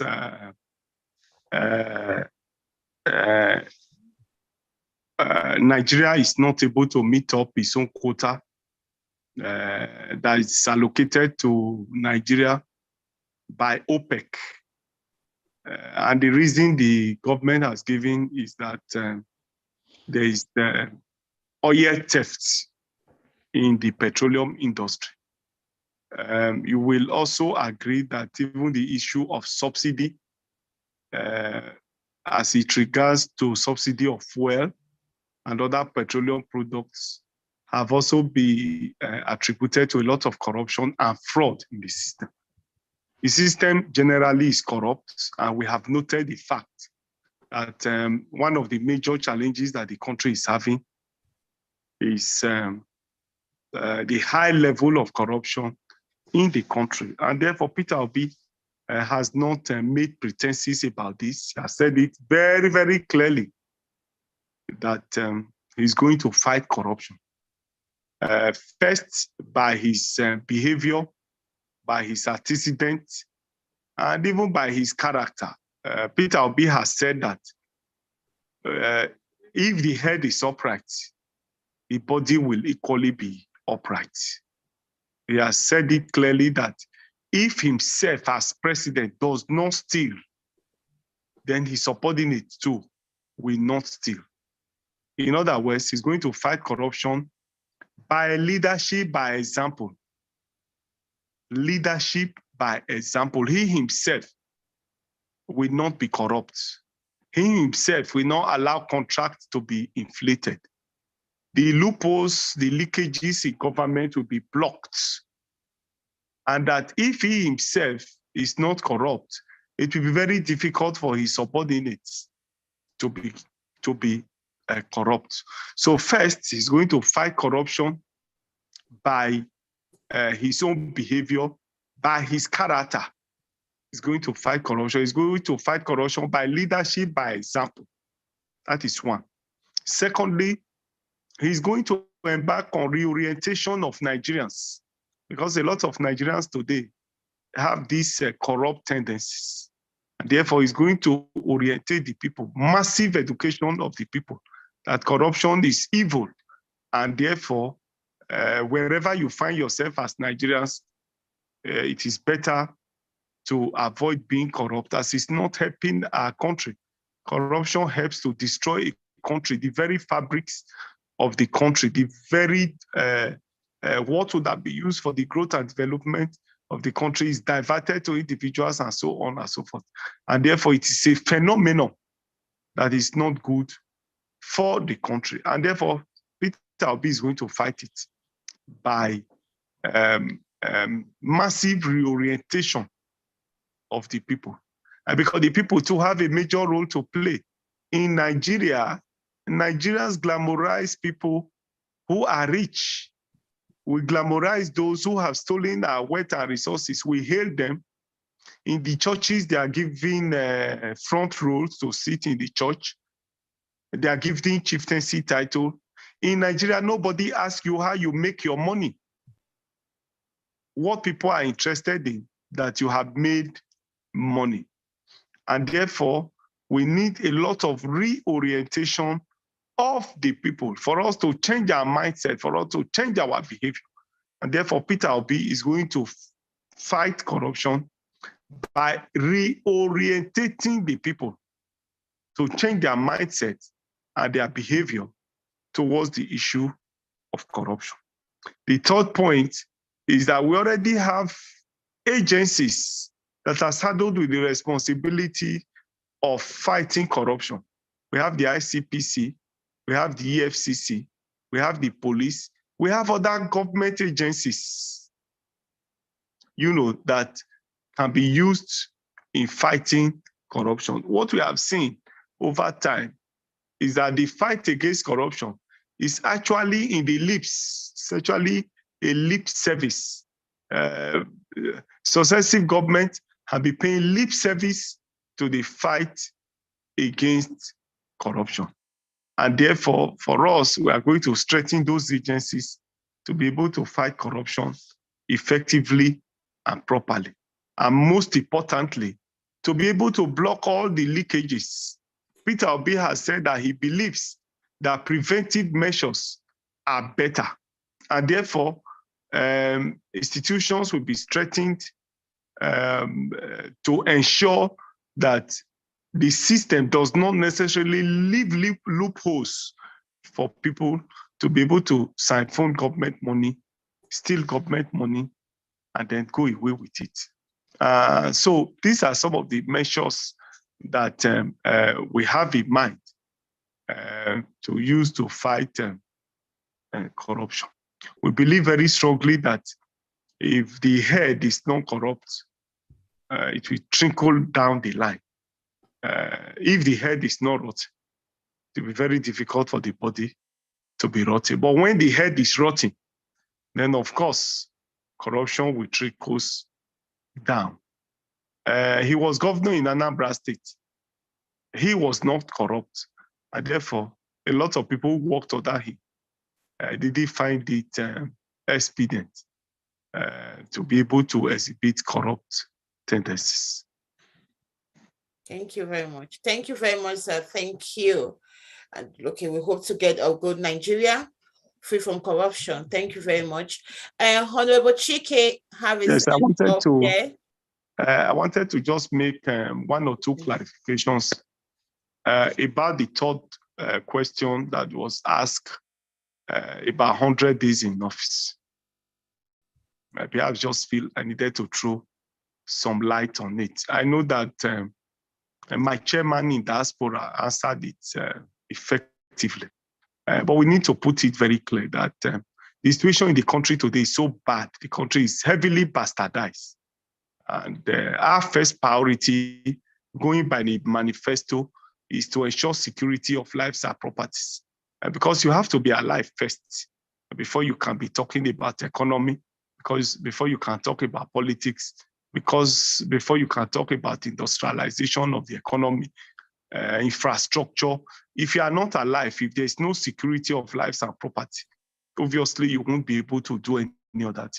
So our first priority is to ensure that we first of all fight decisively the issue of security of lives and properties. I'm very sure that within the first 100 days of our government in office, we should be able to ensure that the security of life and properties.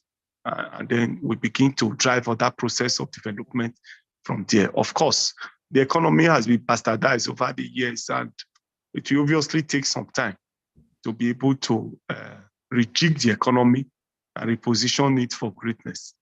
You agree with me too that you need a lot of infrastructure to be put in place in order to be able to begin the process of driving the process of economic growth and development.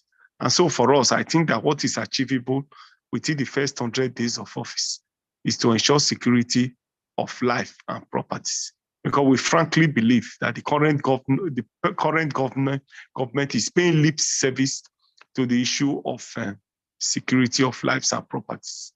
And so we believe that when there's a change of government, if we are voted in by next year, a lot of the insecurity that we have in some part of the country will naturally take its course. And therefore take it from there. So I just feel that I needed to make these few clarifications on that third question. On the issue of diaspora voting, I have had privilege to be in London with Peter Obi. I was with Peter Obi in Manchester to speak to people of Manchester when he had the town hall meeting in Manchester. I was also with him when he had a program in central London.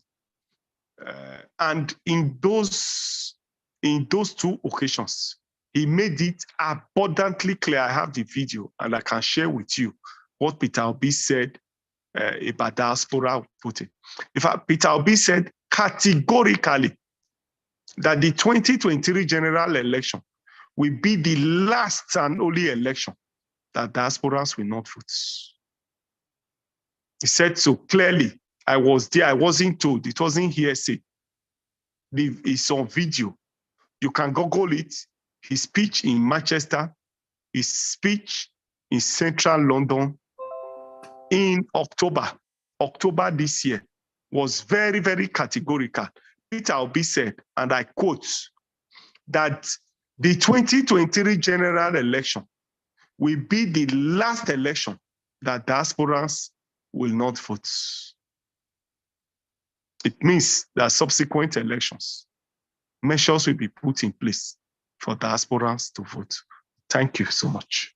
Thank you, sir. Thank you, Barrister Julius Aboe. Thank you very much for just touching all the questions in one go. Thank you. So back to Honorable Chike has his hand up. Sir. Yes, I'm here. A quick observation.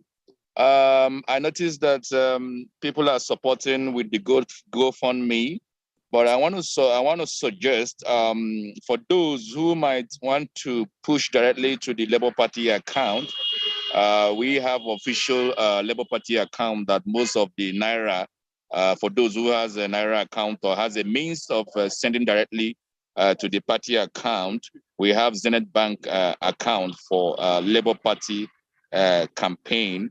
I will make it available in the chat so that those who might want to send directly to the account would do while we continue with the GoFundMe donations. Thank you.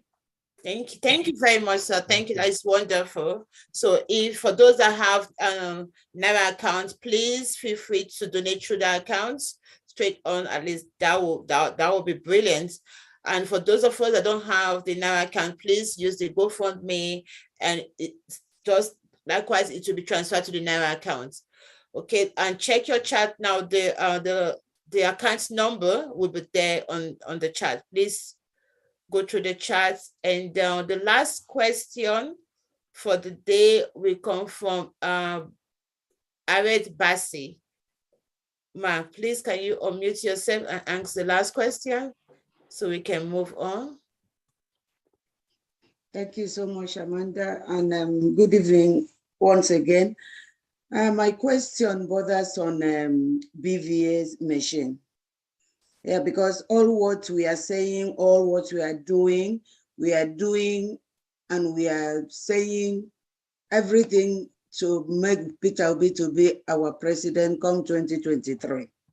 Now, the BVS machine, what is Labour Party doing? Because from the past experience that I had, you see, when it comes to, especially this one, you will only allowed to vote if you are being accredited.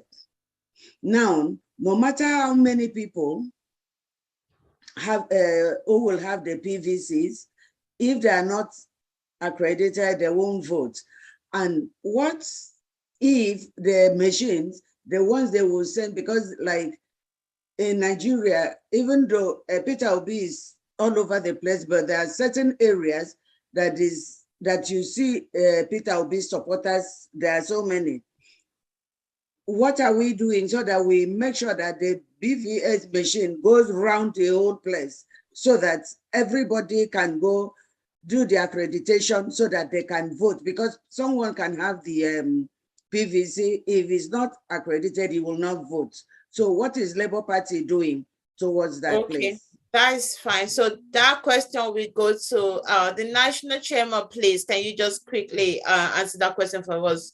Just a quick one, please, because we have to move on to the funding part of it. Yes, well, we really do not have control over the beavers, but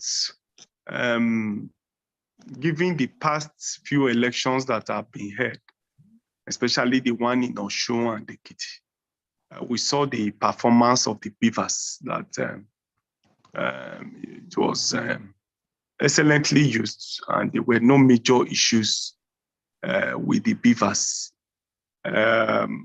we are having engagement with INEC every now and then to ensure that the right thing is done. As we speak, we have no doubt to really doubt the capacity and the integrity of INEC to do the right thing. I want to frankly believe that INEC will be able to do what is right with the beavers. We've seen it, and we've done it, like I said.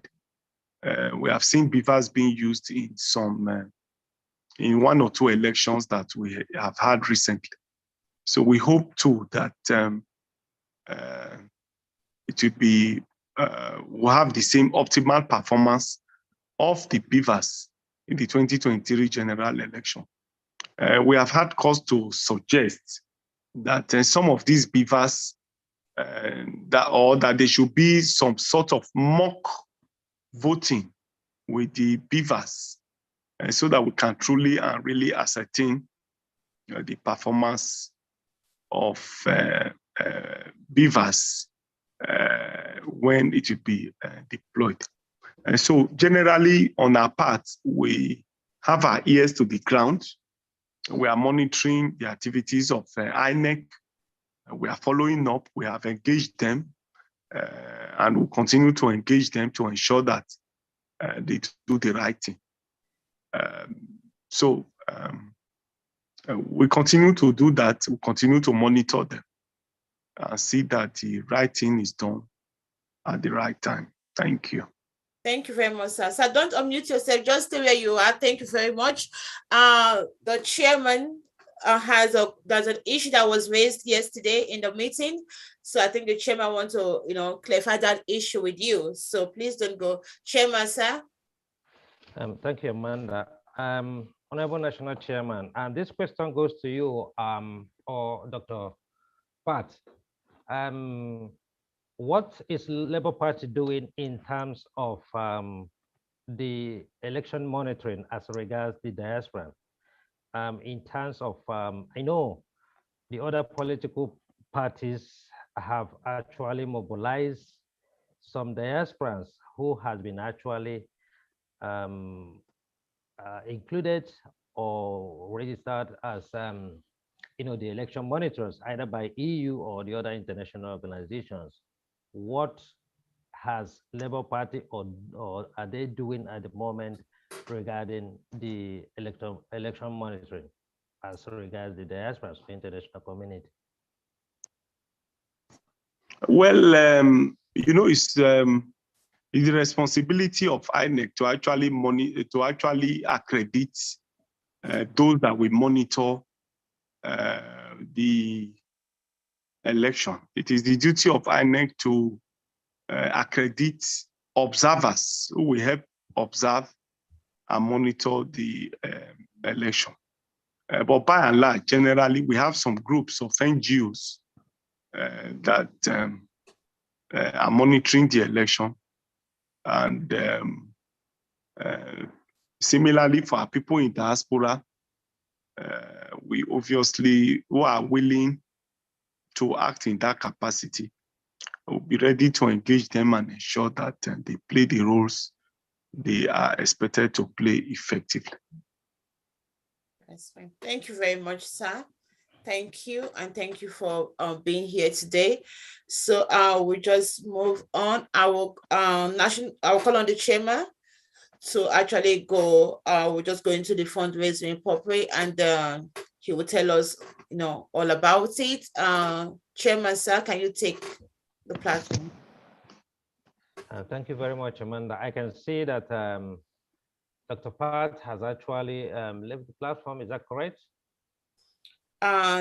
Yes, she's not here. And also, I think Dr. Tanko has also left the platform. Okay, I think they have that meeting.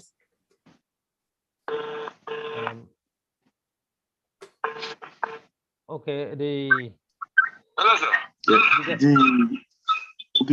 gold fund meeting, is it which of the accounts is that one? Their own? No, the gold fund is for those because locally there, those who doesn't have an account. So what they are doing. Okay, go ahead, sir. Okay, I was just wondering, can I then ask Mazi? Hello, Mazi, can you hear me?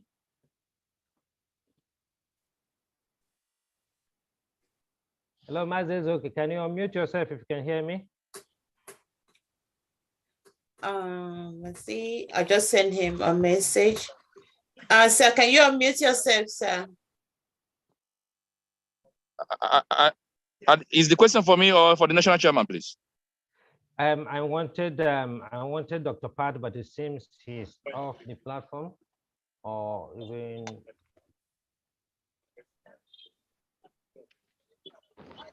Hello.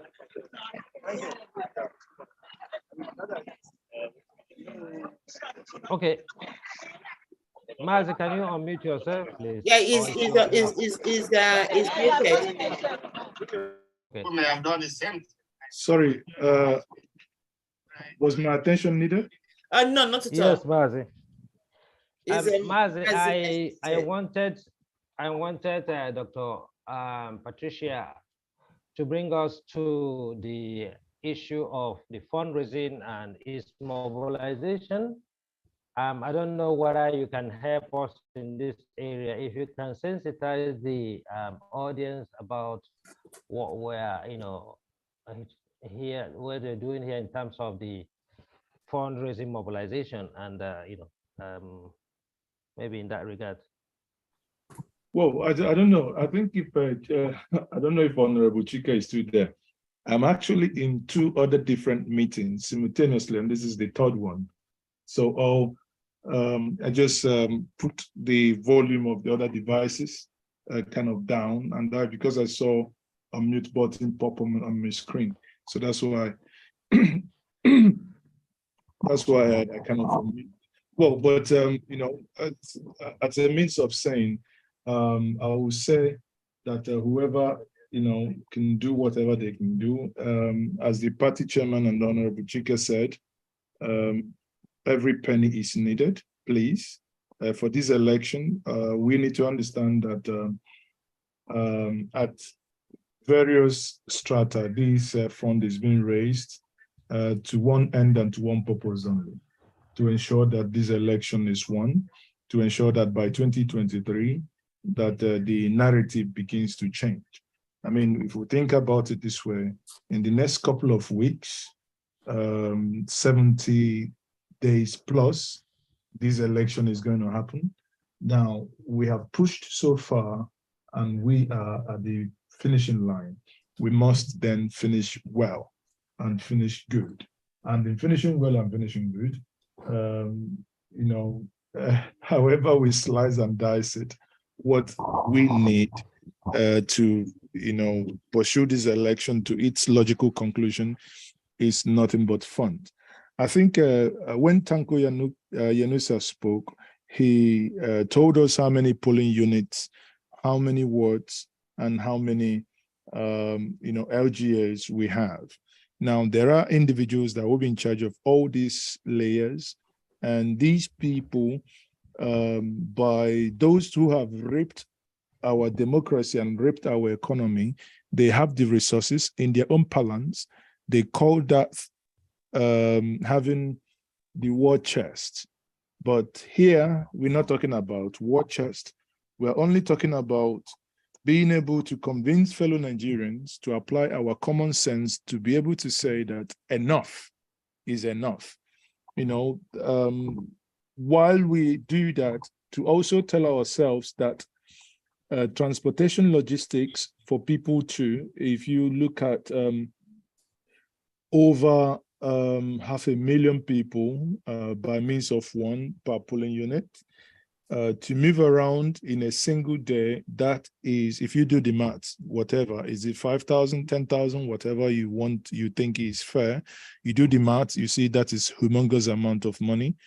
And in doing that, you would also understand that we are, when it comes to stolen funds, when it comes to those that have raped Nigerian, its economy, the future of the youth, without any form of protection, you will see that it is unmatched. However, there is something that we have that they don't. We have the will of the people.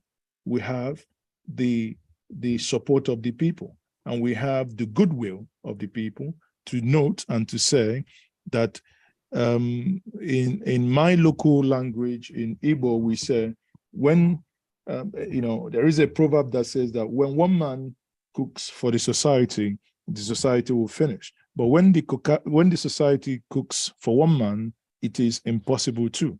Then you and I, if we aggregate our strength, we would and we should be able to cook for those who have been cooking for us for so many years now, to take away that power that they have. And if we take away that power, we turn that power, that energy, and we should be able, and we must be able to get the nation working again. Now, there is something people, I must tell us, that most times when we do this analysis, some of us are very scared. You know what? If Nigeria does not come to the right trajectory in the next couple of months, that is by means of saying by 2023, if the election goes wrong, we fear for the outcome. You and I now, 70 days plus, have that power to ensure that that election goes right. And in ensuring that that election goes right, you and I have that power to put as little as we can, our widow's mite, to ensure that the right thing and the right mobilization is done. People, on that note, we can see on the chart as shared by Chike, Honorable Chike, that if you wish to support the Labour Party, there is a Labour Party campaign account, and that is the UBA account. For those of you who may wish to write it down, those of you watching us on various social media platforms now, both on Injinja Media and on Newsband and other support group websites now. If you wish to write it down, the account number in Nigeria is UBA 1225-832294. I repeat again, that is Labour Party campaign account number 1225-832294, and that is UBA Bank. On that note, I would then hand over to say, please encourage each and every one of us. There is also on YouTube, that link is pinned. If you wish, if it is much easier for you to just click on the GoFundMe, click on that link, and please, that is genuine, and do the needful. If you wish to do the transfer, again, it is also acceptable. What is not acceptable is that we will stay on the fence. At this point, we want to break down the barriers and break down the fence. There is not going to be any fence for any one of us to sit on. We must declare and we must show our hands where we stand as it concerns 2023. Thank you very much for having me. Thank you. Thank you, Mazes. Okay. Thank you very much. Ladies and gentlemen, I think we all are in the same we're in the same boat together, and we need your support. But even those who are from other chapters, please can you mobilize the members? We are all doing the same cause. We are all going to the same purpose, and whatever we do here today is just for us to support the work of Labour Party. All the support groups involved, please, all hands must be on deck. We are targeting about 100,000 euros to see how we could actually support the campaign of Labour Party and also bring the government of P2B and DATI into into being come 2023, by February 2023, we all will actually beat our chest that yes, we have done it. So please, once again, we are actually asking you, soliciting that you support our cause. Yes, 100,000 euro might be a peanut or thereabout, but also is a huge thing. So we all need your support to achieve that goal. Please, anybody who actually needs to make a comment or a contribution, as we urge you to go into the platform and look at the account. If it is the GoFundMe or if it is the Labour Party campaign account, please do. Or highly appreciate your contributions or your donations. Thank you very much.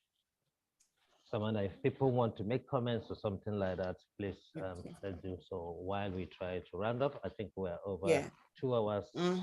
Thank you very much. Thank you very much, Honorable. Thank you very much, all our guest speakers. Thank you for coming. And once again, please, the GoFundMe will be ongoing. Does not stop here. It's still live. It's ongoing. Please feel free to share it. Okay, share it on all your platforms, the support groups. Please share it. Okay, and wherever you are, you can just click on it, and the money will be allocated to the right place, please. And then, if you have the Nigeria account, UBA, please use the link and the money will go direct. Okay, I think we've come to the end of this program. Now, just to let you know, Aisha Yusuf actually texted, her apology because she's actually between meetings. She actually tried to log in and the noise was just too much. She could not. So, this is campaign season. They're always on the go. She's actually in the campaign feed. And then that is what happened. And she actually sent her apology. And she said in the next meeting, she'll be joining us. So she texted and said, look, she actually called and tried to, but she could not actually do it. So sorry about that. Now that is from Aisha. And I'll just call on the secretary of the Labour Party, Ireland and Northern Ireland, okay, to give us a close remark. And she's Abiodu Olama, please. Can you just close this meeting for us? Thank you very much. Thank you, moderator. All protocols duly observed again, and on behalf of the members of Labour Party Ireland, we want to say thank you to everybody who has taken time out of their busy schedule to honor our invitation for this meeting tonight. And we pray that the cause we are driving with this common goal, that God in his infinite mercy will make us arrive our destinations, and joy will be all our portions at the end of the day. We want to thank the various chairmen, our national party chairman and all. We pray that the next time we gather, it will be on a more happy note, because we'll be driving closer to home, which is February 2023. And we know that God himself is backing us up. Thank you so much, everyone, for coming. And as we go, I would just want us to say the national prayer, which is thanking God for this meeting, thanking Allah, because we are all encompassing. It's not a religious gathering, so we have to observe everyone's religion, as it were. And that God in his infinite mercy will go with all of us, and as we continue to drive this good cause, that he will see us through. Amen. Amen. Before we go, just a quick one. Honorable Chike has his hand up. Sir, yes, sir, can you unmute yourself and let us know? Okay, thank you. I just want to say perhaps a closing remark from our own end here. The national chairman had another meeting now, so he left to attend to another meeting. You guys know that we are like, it's crazy here because all hands are on deck as we speak. We hardly sleep here because election barely 65 days to go or 66 days to go for this election. So we are planning and doing meetings and pulling unit agents and all of that. So a whole lot of activities are going on, and like I said earlier, the party really need your support as well as support of every other well-meaning Nigerian that want a better Nigeria and a new Nigeria. Hence, I want to plead with all of us, even as we are closing this meeting, it's not that it ends here. The conversation continues. Whatever you guys can do, whatever project you can take up, independently, you can say, okay, I can support a particular sensitization in a particular community. Target is mainly on the northern states too, because of the unique part, unique kind of the north. So we're trying to make sure that we have our presence in the north. Has about 19 states, so we're trying to inaugurate door to door. We have inaugurated already. We have inaugurated. They are busy, but to reach out to more states. So we kind of ask that everyone, the ones you can do, let us hear from you, independent. Reach out to us, through your chairman. We can always communicate to the national chairman for whatever personal donation, because I know that in terms of donation, some people usually, or they want to make it personal, they reach out to the appropriate quarters and they make their donations. So hence I'm saying, whatever individually you want to do, as I guess a group too, we are open to receive your support. Like I said, this Christmas, nobody's going to do Christmas. We are going to campaign. To be honest with you, this Christmas, we have converted this year Christmas as a way of, when you gather people to marry, it's not just marrying. You guys are talking about how do we take our country back. To be honest with you, that's for me, that's my own definition of 2022 Christmas. I'm going home I'm going to visit all the communities in my state, because we just have to win this election. Whatever we can do to win this election, we have to do it. I have decided that this Christmas, as soon as I step into Imo State, which is my state, every single day, the king will gather his people. I will address them in my own little way. P2B must not be everywhere. These are the little way we community. I will tell them about Peter Obi. I will tell them about New Nigeria. I will tell them that, listen, guys, the suffering we're suffering is not good for us. We need a new Nigeria. So this is what I intend to do. I'm simply presenting to you all what we intend to do in your own way, because one thing about most of you are in diaspora, obviously you have your relatives back home. You have your family, extended family. You can reach out to them, tell them to say, listen, guys, because one thing about what is going on in Nigeria here is this: these money-backed politicians, they will come to our rural communities or in our various local governments. They try to cajole the unenlightened ones, trying to play some politics of ethnicity, try to play politics of religion and all of that. But what we're trying to do is this: those of you in diaspora, call, because you have huge influence on. So obviously you support them. Mind you, politicians will come and give them peanuts after, but you guys are always there for your family members. Hence, you have a better influence on them. Keep calling them. Tell them that, listen, when you talk to a family member and he talks to more people in that community, your influence can in the particular community you came from. Hence, we are relating to our diaspora people to say, listen, apart from the monetary aspect of it, you also need to reach out to your family member back home to say, Peter will be narrative, and most of the struggle we're having here in Nigeria will be over.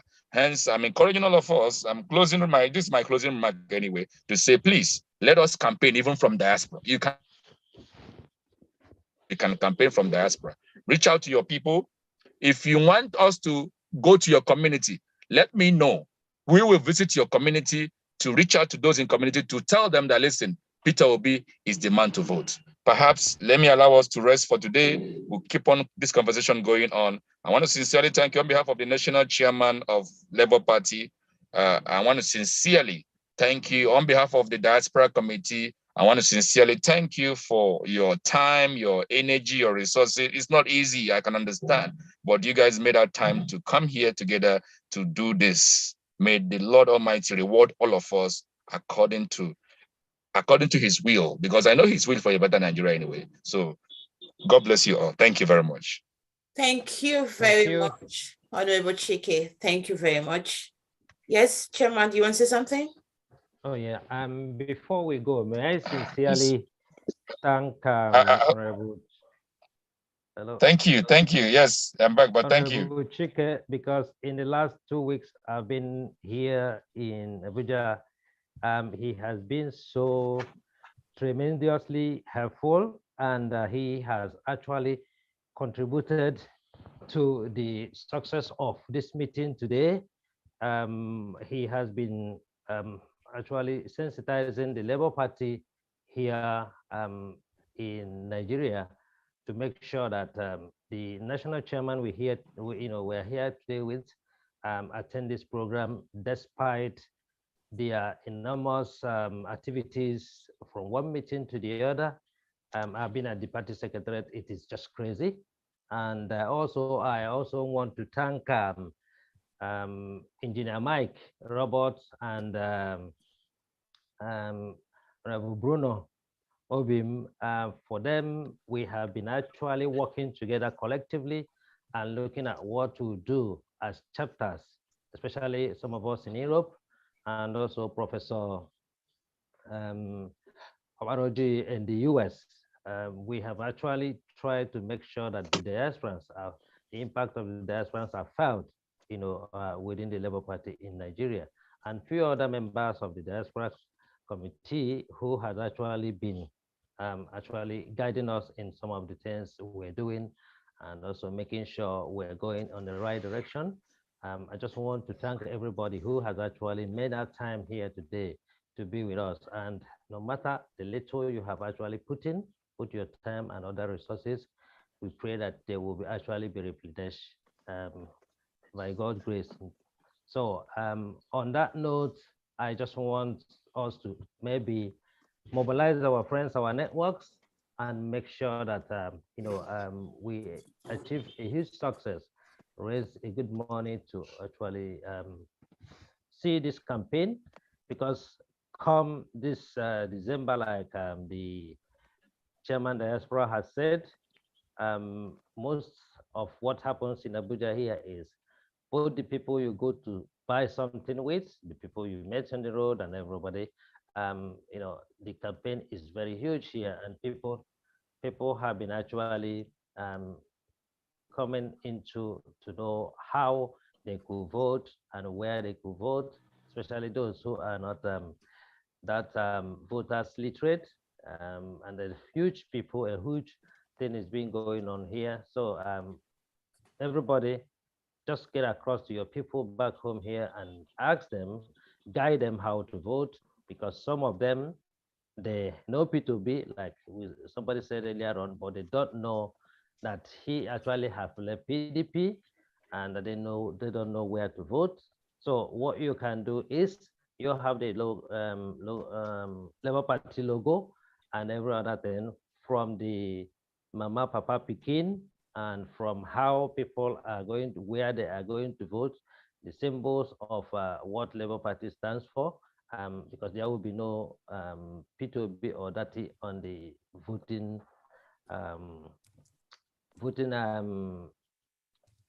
card. So we have to actually drive this home.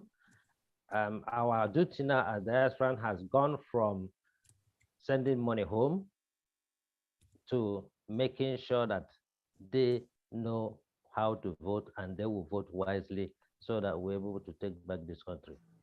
On that note, please, Honorable Chike, I thank you once more.